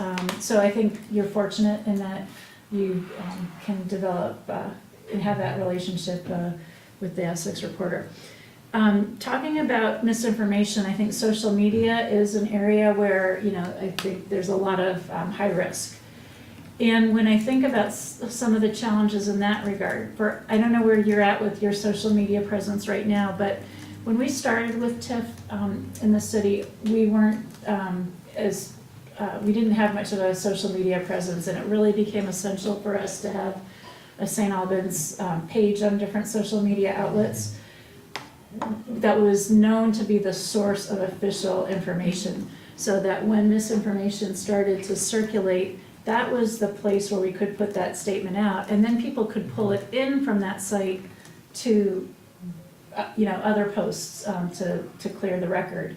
But social media can be really challenging. We also had, in our case, we had one counselor in particular that had a strong social media presence. And that was really helpful when things started to kind of get out of control. When he was able to chime in on some of these topics, he was known and people paid attention to what he had to say in social media. So he was, so having somebody, that already has a presence can be helpful. But then making sure that the municipal presence as the official source of information is present is helpful as well. Can you think of some other things where misinformation Well, got out of control? we didn't, to be honest, we didn't ever let misinformation get into the paper to begin with. But we were also pretty religious about, hearing it and then reporting on it, and just kind of setting the record straight as to exactly what was going on. And, we've got a good relationship with communities in terms of just the trust factor. So it wasn't really an obstacle to do that. But, we were very committed to making sure that we didn't allow, because there are a lot of vested interests, who would like to steer conversations their way or away. It just happens. And so you've got to be really vigilant with that part of it. So that was one of our missions, was to make sure that what we reported was accurate. And I can't stress that enough. Just you're going to have times where, guess what? You're going to make mistakes. We all make them. It's kind of the learning process, and you try to fold yesterday's mistakes into tomorrow's better decisions type thing. And when the public knows that that's kind of where you're going, then you've got the trust factor, and you're okay. But you have to control the conversation, and I don't mean control in a limiting way. I mean control in an unlimited way, where you're really encouraging the voices of the community to step up, and they're looking for leadership. Trustees, do you have? Yeah, I just want to have a little touch of realism here for a second, because I wrote many, many stories for the Essex Reporter about the village and the town, and I can remember grinding through 600 or 700 words in order to explain why a particular situation was important, because so much of it is conceptual. These were not exciting news stories. You have to sort of weave in all of this stuff, all of this background, why one board is in charge of one thing and another board is in charge of another thing, and so why they made a decision has an impact on this part of the community. And you can just feel the readers dropping off, as a reporter going, God, I hate this, I just want to write about a car accident or something. But nevertheless, we did. But I just want to put a dose of reality in there, because I think in terms of going forward with this, and I would not, and I think Colin does a terrific job, but I think we can't expect Colin to be writing 2,000 or 3,000 word pieces about consolidation. He's going to have to write, so we're going to probably need to think about how we can come up with a press release or something that we put in the reporter. We can't depend on Colin to do that. He's got his job to do, or whoever the staff at the reporter is, and we're going to have to come up with a different strategy. But this isn't what I wanted to talk about. But before you go on, Yeah, go ahead. because that's really a good point. Right. And, we were together for years on the paper, and I recognize that too. That's one of the reasons that we're here, is because we know that this isn't something our reporter is going to do. Exactly. What we have to do is we have to create space in the paper that's yours, though, so There you that go. you do have a voice. Okay. and that you lead the discussion. Because we, absolutely it's not doable from just a reporter's point of view. Okay, And you know that, because Appreciate that. you've walked in Appreciate that. those shoes. Okay, good, and thanks, Jim, and I appreciate it. I get the smile, so all right. But the other thing I wanted to just mention here, I'd like you to Liz, maybe speak a little bit more. You know, our enterprise before us is a little different than what you guys did, and you understand that. You know, and what we're about right now is we're trying to formulate a consolidated, unified government. Again, very conceptual. There's not a nice model with buildings. It's words, and it's a lot of words, and it's a lot of money and regulations and legislation. And so we're trying to put that together, and we say that we want to get public input. But I always have this thing, there's a point at which public input has to stop and board leadership needs to take over. Because public input is wonderful, but it's never going to give you the specificity that you need to come up with the actual plan. We're never going to get the new model government for the greater Essex just from public input alone. We're going to need to come together, and we're going to need to make hard decisions, and we're probably going to be needing to make those kinds of decisions within the coming year. And then once we make those decisions, we're going to have to stick with it and try to kind of sell it. So I'd like to, I think it might be interesting because of you had played two roles, but particularly from being a mayor and an elected official, sort of tell us at what point we all have to just suck it up and be elected official leaders and we have to just go with it. Yeah, I think that is really important and true. When you get to those decision points, you gotta be committed to the decision, you know.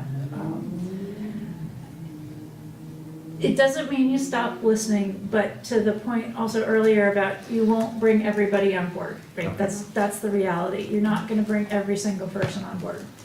But you will reach a place where you presumably have the input, you provide the opportunities, you have the input that you need to be able to move to decision-making mode.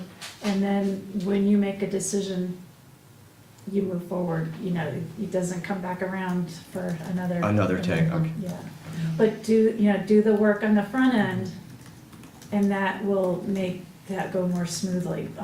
The work on the front end is hard, and you've been doing it already. I mean, you know, I've been reading up on your materials about the heart and soul process, and you know, meeting minutes and so on. You know, you've been doing this work for a while, right? Right. So recognize that, and you know, and be realistic, given the time frame that you're working on. And maybe this comes up when you're having the advance in a few weeks. Is given the time frame that you're working on, when do those key decision points need to be made? Map that out, and then when you get to those points, be ready and Go with move it. ahead. Appreciate that, thank you. Yeah. I will add one other thing that I think, you know, generally what I just said applies. And be mindful as people, you know, are starting to understand and come on board that things may surface that are, you know, are important not to ignore. Just be aware of that. You know, don't stop listening. And for the most part, once you set that course, you want to stay on that course. But you know, sometimes little things can make a big difference. Sometimes issues come up that should be addressed. Figure out how to do that if it's important. Evaluate it. But you know, for the most part, just try to stay that course. To get to November 2020. Right. Thank you. Sure. Thanks. Raj, yeah? If you had any one thing to do over again, you know, call do-over, Yeah. what would it be, and what did you learn? Oh, that's a really good question. Yeah, we should have talked about that before. I would say there are probably a million things that I would do over and nothing that I would do over. We did everything go exactly according to the plan? No, but the results exceeded my expectations about what we would accomplish. And I really think a lot of that gets back to holding true to the values that brought us to the table with this initiative. We were in it as elected officials, representing our community, wanting to do good by our community. And we saw economic development in our case as, you know, that way to help lead to economic and community development. At the end of the day, hands down for me as an elected official, the thing that makes me proudest about the results of what we've done is when I hear people say that they're proud in their community again. We had lost, many of us had lost pride in the community, and people have hope again. People are feeling more inspired and empowered to do more. It's, at the end of the day, it's about us. It's about people, it's about quality of life. And if you don't have hope that things can be better, and you're not proud of where you live, a lot's missing. So that makes me happiest. I kind of lost track of the question, Evan, what would I do differently? Well, you have to, you know, When I see the results, You know. I'm happy. you know, we also talked about knowing the why. You know, Yeah. well, you know, the other thing we talked a little bit about is don't answer an emotional question with data. You know, that somebody's asking you, if they ask you, how much money is this gonna cost, you can answer it. But then you give them the, you know, so you guys, last one. If you didn't do it, if you didn't do your downtown, what did you think was gonna happen to your community? Staying the same was not an option. So some people might have said, we don't want to do anything. So this was about taking a risk. This was about community members voting to take a risk. Now, we worked really hard to mitigate the risk. We worked really hard to make the chances of success high. Sorry. What was gonna happen if it? Oh, yeah, so if we, you know, we were at a situation where things were going downhill. We had not been investing in our infrastructure. It was becoming more and more expensive to maintain it, to improve it. So staying the same, as much as some people wanted to hold on to maybe the past, it just wasn't an option. So with that not being an option, or staying the same was the riskiest alternative, that gave us a place to start building up and how we could do more and become stronger and healthier as a community. So recognizing that, I think, was important for many people, that we didn't want to stay the same. And then infusing some hope and belief that even though we had talked about revitalization before and it hadn't happened, we could do it, and this time was different, and we did it. And you did a great job with it too, really excellent, really outstanding. Thank you. But, and I can't underscore enough how much it is about lots of people in the team in St. Albans. It was a community effort to make it happen. Great. Any further select board questions? Matt, do you have to Absorbed it all. ask? Is he being sponges? Well, I'm very excited for the strategic advance coming up, so we appreciate you being here. Jen in the back, also thank you for being here as well. And looking forward to seeing you again on the 22nd. I'm looking forward to it too. Yeah, great. I see a hand from the audience. If anyone from the audience would like to speak briefly, feel free. Please state your name. I'd like to speak. Irene Renner. Couple of questions. I'm wondering, first of all, how did history inform the way you approach this round of revitalization, or didn't it? And how did you make sure that you got history from people who knew the history, if not everybody who worked it? Thanks. Do you want to, I have an answer, but I've been doing a lot of jabbering. Well, I mean, I think that history actually played quite a role in this, just because we had an awful lot of people whose history went back, many iterations of different city councils, different city managers, so forth and so on. And to Liz's point, we didn't have an option, and we knew that we didn't have an option. We were watching downtown decay right in front of our eyes. But it also gave us, that perspective that knowing where we were, but also, you know, and taking a lot of that essential history of downtown St. Albans and building on it. You know, we didn't change the history, you know, we just amplified, you know, what we had. You know, I think one of the interesting parts of our downtown development, which kind of gets down to the history part you talked about, is that we have an 84-room hotel in downtown St. Albans. And when we first got into this, nobody ever thought that anybody would ever be interested in a hotel in downtown St. Albans. Well, historically, we actually had a number of hotels downtown St. Albans at different times. But so now we have another hotel, and actually it's the hotel that we kind of considered to be the, you know, that was the last really big thing, and we didn't even consider that to be, you know, our main. I mean, when we were putting this all together, if we were able to get, you know, Mylan, the federal office building, Ace, Hardware, the streetscape, and all these things, we thought, oh, you know, a hotel is just icing on the cake.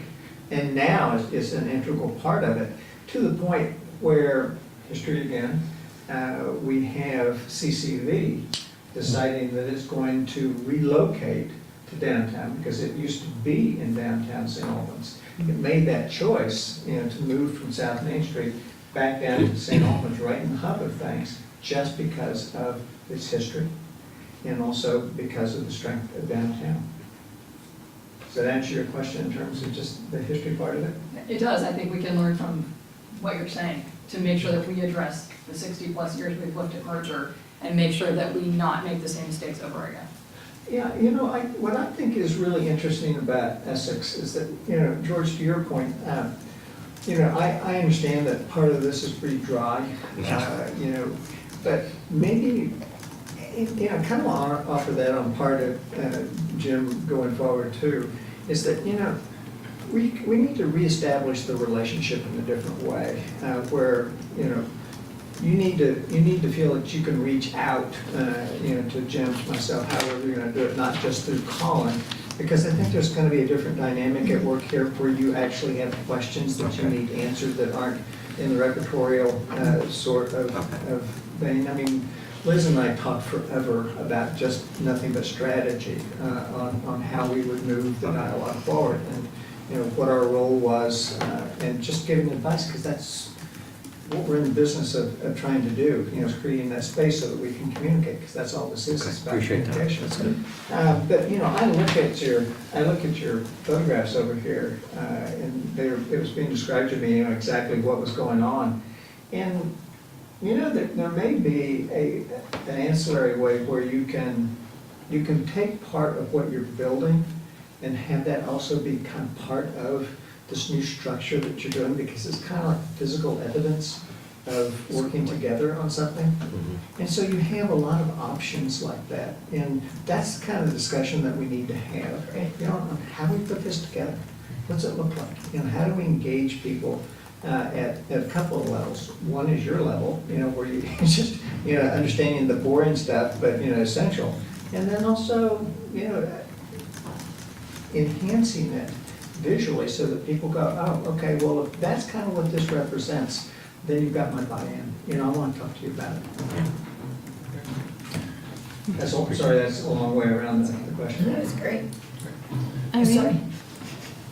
I'd also like to just mention that people love the Essex Reporter, those who get it. There are scores of people on the rural roads. Yeah, you're going to have to talk to him. Yes, it's in a word. Will not learn about this issue. Maybe I'll have to start by saying who doesn't get it tomorrow. Oh, I have a spreadsheet of streets of people who've contacted me over the years, so That's great. I just want to reinforce that the people who get it, love it, read it, learn from it, but those who don't get it, don't remember to pick it up at the store or whatever, don't pick it up at the store because they don't have the routine of reading it and getting it and learning from it.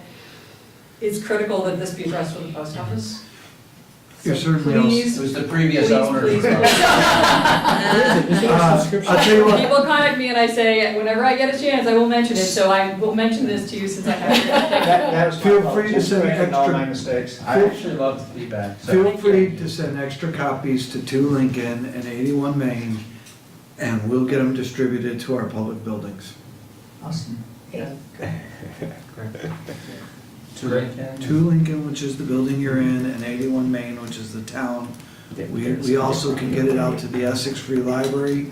We can get it to Brunel. We can get it to 75 Maple, which is Recreation Department. We can get it to We PD. have them there. There you go. Yeah, but we I have. know we have them there. But you're saying more.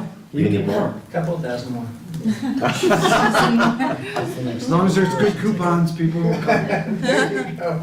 Liz, I think Jim, we can work Emerson, something out. thank you for being here, Jen, thank you as well, and again, we look forward to the 22nd. Thank you so much. Thank you.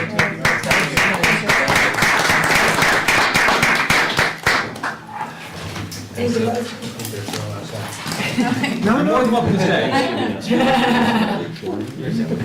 So moving on to the next topic here. The next one we have is business items, or 5B, the update on governance subcommittee, and George. Okay, why don't we give it a minute? Thank you. Take care of yourself. So funny. Let me, I'm gonna, I can update, and Max and Raj were at the last meeting, but, I would like to, I think what I'm gonna do is probably just swing it over to Greg, because we had discussed actually engaging some providers for survey, focus groups, etc. And we had tasked Greg and staff to come up with some recommendations in a kind of a process. So I'm going to let him take that over. I do want to mention one thing before I forget, though. And Barbara Higgins was at our subcommittee meeting, and she raised an interesting point, but speaking only on her own behalf, not on behalf of the Economic Development Commission. But she said, have we thought at all, talk about one of these dry conceptual things, here it is a very good example. Have we thought about the economic impact, the economic development impact of consolidation? Whereas we've discussed what happens for people in residential property owners outside the village when you consolidate. They see a tax increase if we push the village budget into the town. But that phenomenon also happens for business owners outside the village. They're going to suddenly see a potentially very significant tax increase. What is that going to do to them immediately, and what is that going to do to long-term economic development, encouraging new businesses to come here? What is this new tax rate going to do for that?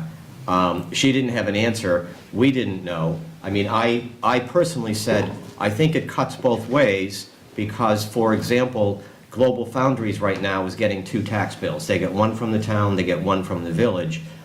So presumably, businesses in the village overall would see a tax reduction. But on the other hand, probably because the village is, as Barbara said, is kind of built out in terms of business growth, or business development, and the town is still growing, outside the village is still growing, where is the biggest impact going to come? And so we said, oh, we hadn't thought about that, Barbara. And she emphasized that she wasn't speaking on behalf of the Economic Development Commission, but we said, maybe you folks would like to think about that and think about it, get some numbers, and study it a little bit, and come back to the subcommittee or back to the 2 full boards to talk about it. Because frankly, it's not a pleasant issue, but nevertheless, it's an issue. It's something for us to think about. So I wanted to raise that.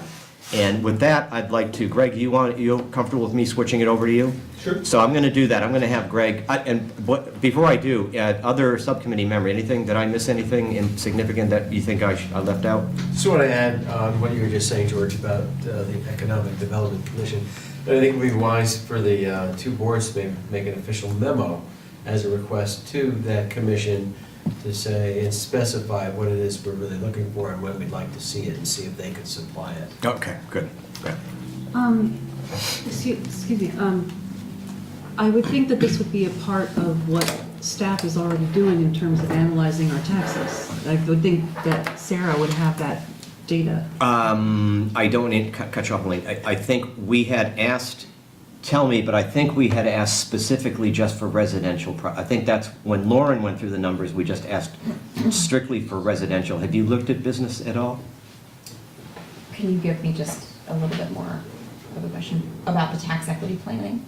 Right, if you're already looking at residential tax equity planning. Lauren's looking at, or we are looking at everybody, Okay. all in. That's And it's on a basis, the basis is per, it's a percentage or it's per $100 of assessed value, so that you can extrapolate it based on the value of your property. We've not stripped any components out of the grand list. Okay. So, yeah, I would prefer to rely on Sarah's data, Sure. but have the EDC gather anecdotal data, talk to the businesses, get what they're feeling. Yeah, that's kind of what we were Yeah. thinking about, is that with, having the official numbers about what the impact will be, what's the view of the businesses Yeah. on that? We hear a lot from residents, important, also the businesses are very important as well. Exactly. Don't we want to hear from them?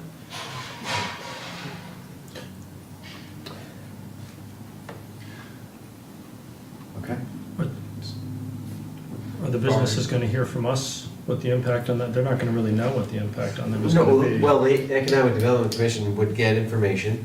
Okay, I think we right. should I was define just what we curious want to about get back from them, and it's. The flow of that information, Right. because I don't want the conversation to start without accurate information being Absolutely given, so, not, no, we yeah, need I to can- get the yeah. real data, Okay. yep, and then have that supplied to them and judge their impact, plus and negatives. Yeah, I mean, I think ultimately, if there is an impact, it's gonna cut both ways. And I'm not sure what it will tell us, but nevertheless, it seems important somehow, but I'm not exactly sure what it's gonna do for us, so. But deeper thinkers than me will wrestle with this. Can I ask an additional question? Sarah, when that data is being compiled in the process of everything you're doing, can you also, when you present it to us, give us a list of businesses that are receiving abatement in the village and the town? I don't think there's a lot, They're not but very it'd many. just be good to have that, to see, in comparison to the quantity of businesses we have, which ones are already receiving some kind of benefit. Andy, you had a question. I just want to clarify for my own thoughts. So George is saying it got brought up at the subcommittee meeting. Right. But I hear Elaine saying that it's already something that we were looking at, we just weren't as aware of it. Right, We're already looking at it. I was pretty sure that Me too, Sarah was right, already that's what I doing that understood data too. research, so Uh-huh. we want to just confirm that. But that's not what we Right, wanted. right, We need the real numbers, yes, Right. and Sarah's looking at that. But it's hearing from the businesses, based on what those numbers Understood. are, what Right. their reactions. understood. Okay. Mm, Thank you for that, adding that piece. And I'm sorry, I don't want to, but also I think I missed, but I think we also just wanted the Economic Development Commission to give us some feedback, for them to think about it and say, this is a good thing, or how they project it might impact. Well, and Barbara raises a very good point, that the village is kind of saturated at the moment. Right. And the town has a lot of room for growth, town outside the village. So I would really be interested in hearing that anecdotal, those thoughts about business. Is one of the thoughts to also just ask, if I'm hearing and understanding correctly, to just ask the commission what they themselves think of the governance future? Is that what you're saying? Yeah, I look at it more like just if they want to wrestle, if they want to do that, or if they want to do some kind of deeper analysis or some comparative analysis or something like that, I let them run with it. Is there a reason why you would limit it to just the Economic Development Commission versus all?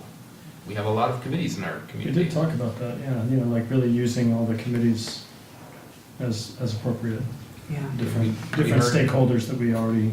Well, I think this is two different, we were Yeah. talking about the committees in order to get feedback from us and also as opinion leaders in there, but I think in terms of analyzing the impact on business, it would just be the Economic Development Commission. Correct. But Raj, sorry, I keep cutting you. Go ahead. Yeah, two different things. Raj, I agree. I think we have to start engaging our committees because they will be ambassadors for the work we're trying to do. And they are experts in the different topics that they explore. So we need their advice on things that we might not be thinking of. And as we just heard from Liz and others, having a core of leaders being us, but then also having our other rings of this leadership circle that we have, having them be on the same page would be very beneficial. We talked about that in the subcommittee meeting, actually, Okay. the importance of getting them into that conversation, the committees and commissions. Right. Back to you. Or. I'm gonna- Ann? You good? I'm nervous I'm gonna forget something, so it's slightly off this topic, but I'm nervous if I don't say it now, I will forget it. So it's about the subcommittee, I don't know. So just hearing your question before, George, made me think that for me, I want to ensure that we understand that, what is our population, 22,000, what's Essex? Just under 22, or Just under, so I'm not- just over 21. just over 21,000. So I know that we made a really good run at it with Heart and Soul. I know that our run at reaching our community was a good one. But I believe that before we get to the part of where we're doing all right, we're gonna make our decisions, that we need to push out more. And I know that that's a tiring concept, and I understand, I get it. I understand completely, and I am willing to run at that hard, because I think before we get to the part where you're saying, we gotta run out a little harder and hit a little more people before we turn that around. So I'm sorry to push it that all the time, but I'm inspired to do it, and I will put that pack on and run it for us. Okay. Happy to do it. Thank you for hearing me. Sure. Sorry, Greg, we got carried away. I was afraid I was gonna Please continue. So the last time I was before you, I had to bring the disappointing, frustrating news that we issued an RFP for community engagement and outreach, and not a single person responded, so I have some more happy news now. That was kind of the bulk of our conversation at the governance subcommittee meeting last week of how do we now go forward with that. So Darby and I had spent some time reaching out to all the people who had received the RFP and did not respond, got some feedback as to why they hadn't responded. We also reached out took more marketing, look at more marketing firms. I think it was one of the ideas that came out of our last discussion as a big group. Long story short, and I can fill in the blanks later if you want questions, but basically, rough estimate, if you hire a marketing firm to do surveying and focus groups, which is kind of the approach that the governance subcommittee is recommending, probably in the $30,000 to $50,000 range. Governance subcommittee thinks that's worthwhile. We talked a lot about being able to have a third party do it, have that sense of impartiality, be able to give us some statistically significant survey data, have the professionally managed focus groups and really tease out some of that input. I've got a couple quotes last week. I'm expecting a couple more this week. Would love to be able to bring you something Monday if I have enough to look at. If not Monday, hopefully the governance subcommittee meets again next Thursday and we can talk about it then. Want to leave the final decision up to the boards, but recommendation from a professional as to the approach we should take. The latest idea coming out of the governance subcommittee is to start with a big, broad, community-wide survey, get a lot of input, feedback. This is talking to some of the professionals too and doing the research that Darby and I did. Use the results of that survey to then get into the focus groups and sort of tease into some of those issues. One of the ideas was don't focus on the issues that everybody knows there's an answer, the high majority is going to land right here. Focus on the issues where you've got people on both sides and it's 50-50 and the fence issues. How do we tease into those, answer some of the questions that people are going to have, get some of that out. Then probably following up with some more surveys. So that's pretty much the update. Like I said, hoping to have some maybe recommendation for you on Monday. It is the plan at this point. See if want to get a couple more proposals back in, talk to some more people just to make sure we're getting the full comprehensive outlook. That's where we stand, and again, the governance subcommittee meets again next Thursday to rehash some of this stuff. Can I speak? Absolutely. Greg, I just want to, because there might be a tad bit of confusion. I think we went from initially, back a month or two ago of saying, well, let's try to maybe do some community-wide survey to get some basic information about where people are, what do they know, do they even know we're talking about this, and so forth, and then more specific questions, and then do some focus groups, and then we said, okay, no, wait, we think we're going to do some focus groups first, and then we'll be working on a survey later. But then you had discussion with, I don't want to put words in your mouth, but I think this is what we're saying, is that you actually had some discussion with some of these people who are out there and doing this for a living, And they said, yeah, you might want to actually do the survey bit first, because that will help to tell the focus groups what they want to do. That was So we really kind of feedback. went back and forth, and this is where we are right now. Yep. Yeah, like I said, well, whoever we end up hiring can kind of give us that feedback, but that was the message I was hearing from a few different places. To elaborate a little bit, we did talk about the focus groups and who should be on them, sort of the target demographics. We should- Yes, A lot of overlapping stuff. I have the list in front of me, so chime in. Max, George, Rush. But we're looking at people from inside the village, outside the village, people on our boards and committees, people in the business community, on Rotary, your Knights of Columbus, your volunteers, everything from your young families and parents of school children to your retirees and your seniors and people at the senior center and people using the rec departments, and just trying to get that, new Americans, trying to get the broad swath of people to come into some of those focus groups and sort of tease into some of those other issues that hopefully the surveys will call out. I recall when we did the heart and soul process that they had a similar tactic of identifying multiple constituencies to interview in focus groups, and they had difficulty accessing all of them. So I would want whatever firm we hire to have some concrete plans for reaching those audiences in a different way. If we can't get them for focus groups, how will we get to them? So that would be very important.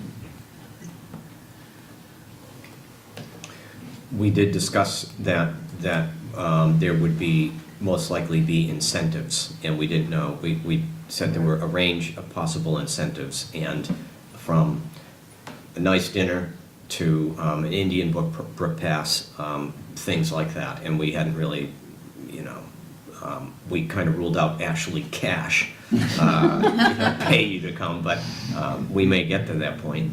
But And we're mostly talking about in-kind services. in-kind services, right? As a way also to help advertise the services that Right. are supplied by Right. to the community from reporters. Maybe we could just make sure the Essex reporters deliver to their homes. Yeah, your prize. Yeah. I was actually jokingly, I was going to say maybe one of the prizes could be home delivery of the Essex Reporter. But seriously, maybe partnering with some local businesses Right. to offer the dinner out or those Yeah. kinds of things would be beneficial. A lot of what we've been talking about is maybe, like you said, Indian Brook Pass, classes or a program at our rec, whether it's village or town. Those things are good for us as well. I think if you throw in an option for recreation pass or a class pass or something like that, especially, or even an after-school program, something like that, could also help to get those of us with younger children involved who tend to not get involved. And Greg, are you asking the firms that are applying how they will deploy the elected officials at their disposal? I mean, I'd like to hear recommendations from whoever it is we go with, how they might use us as tools, and how we can expect to take part in the process. So, what was that, Ed? That sounds dangerous. Resources. And our committees, too. And I just have one last thing we did discuss too, which was that we'd recommend, if it's, I think we said if it's under 40, we don't have to go through the typical RFP process. Is that correct? And we really wanted perhaps to get all of you, your input on our reasoning. We'd like to have staff do most of the legwork on figuring out who we go with and then come up with some recommendations. First of all, if we went through the regular RFP process, you're talking about adding potentially months to the whole thing. And we're kind of on a time crunch, so we want to try to accelerate things. And we thought, what value does it bring, additional value? There's a certain point where we trust staff to kind of crunch through things and look at these providers and make good recommendations. And then what value would it be if you said, no, we don't want to we want the board to do this and all 10 of you to try to sort this out. I don't think there's value there. I would like to say, I think the subcommittee said, we kind of want to have staff take the lead on deciding who to recommend. It doesn't mean they make the actual decision, but Right. they'll help guide us there. We're on such a tight timeline. Yeah. I think that's the best way forward. See Greg's raised hand. Yeah, just two follow-ups to that. I talked to Sarah about the purchasing policy. And basically, there is a limit, $40,000. It needs to go into RFP. We're hoping it's gonna come in under that. There is also a clause that if it's over $40,000, the select board and the trustees can make an exception, grant a waiver. So if we find the right firm or the right group that can do this, we can come back to you with the request for a waiver to go above that $40,000. As far as the timing goes, again, hoping to get something for you by Monday.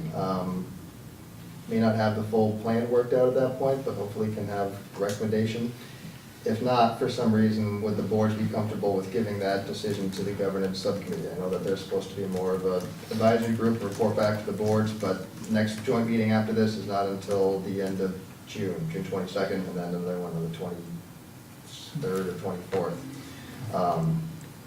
So gauging interest and comfort level. Normally, I have a hard time letting go of things like that, but because of the timeline, I'm willing to completely entrust it to our subcommittee/steering committee. I know personally, I have a hard time letting go of it, and at the same time, I have a hard time, I'd like to see what you can come back with on Monday.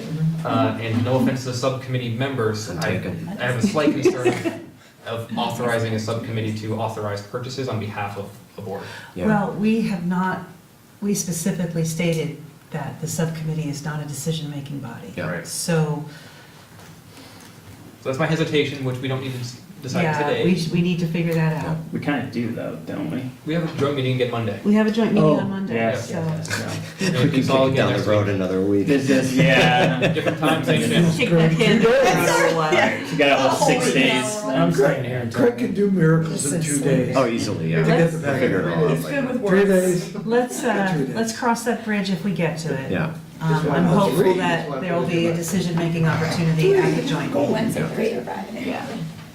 He's got Wednesday, Thursday, Friday. He'll be fine. There's nothing happened between then. Just get in a cone, just stay in the cone, don't come out. That's what you need. All right. Are there any other questions, comments, or? Hi, Irene. Hi.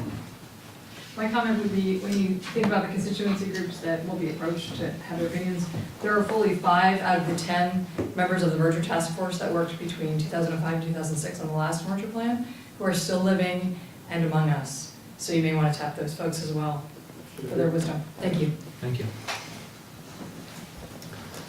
So from there, it looks like we can go on to the consent item. From the trustees, is there a motion to approve the consent agenda? I'll move that we approve the consent agenda. Second. I think it was Amber.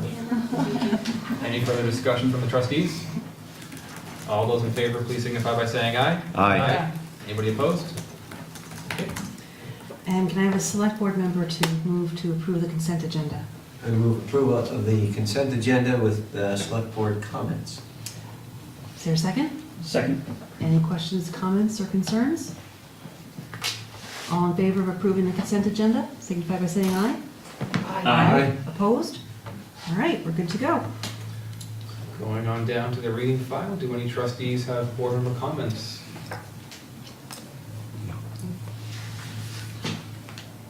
Hang on. I just want And then before, forgotten. before, select board. You're all good? I'm good. Select board members, any comments on the reading file, or comments in general? Annie? Congratulations to Adrian Martin. Yes, Yeah, isn't that's a that good great? point. Yeah. And Chelsea, maybe? And to Yeah. Chelsea. The Exactly. God. The Chelsea Van Nico, absolutely. Wonderful, Yeah. wonderful staff. We do. Please share with them our congratulations. I would just like to emphasize what we heard from our guests this evening, from Liz and Jim and Emerson, and to ask each one of you, this is just me personally asking each one of you to consider your capacity to be used as a tool, as I put it earlier. What is your availability? What is your interest? What is your capacity to move our progress forward as we talk about merger? I have already pledged to give as much time and effort as I possibly can because it's that important to me. So we're going to be having this conversation again and again in the future, and I just want to make sure all elected officials are aware that we need your help to spread the news, make the message work, and to do the hard work of moving forward with consolidation. So I just want to emphasize how very important it is that each one of us step up as much as we possibly can, as we are able. Thank you.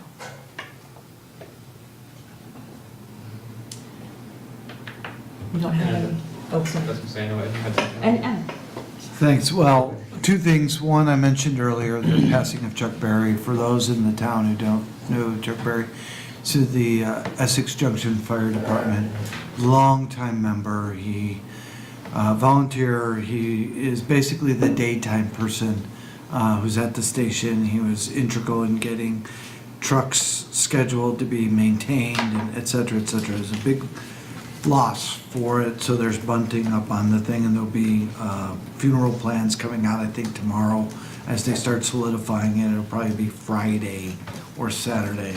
That's one thing. Second, hopefully you enjoyed and got some inspiration and some other, maybe bone-chilling things from Liz and the group tonight. We are putting together the strategic advance for June 22nd.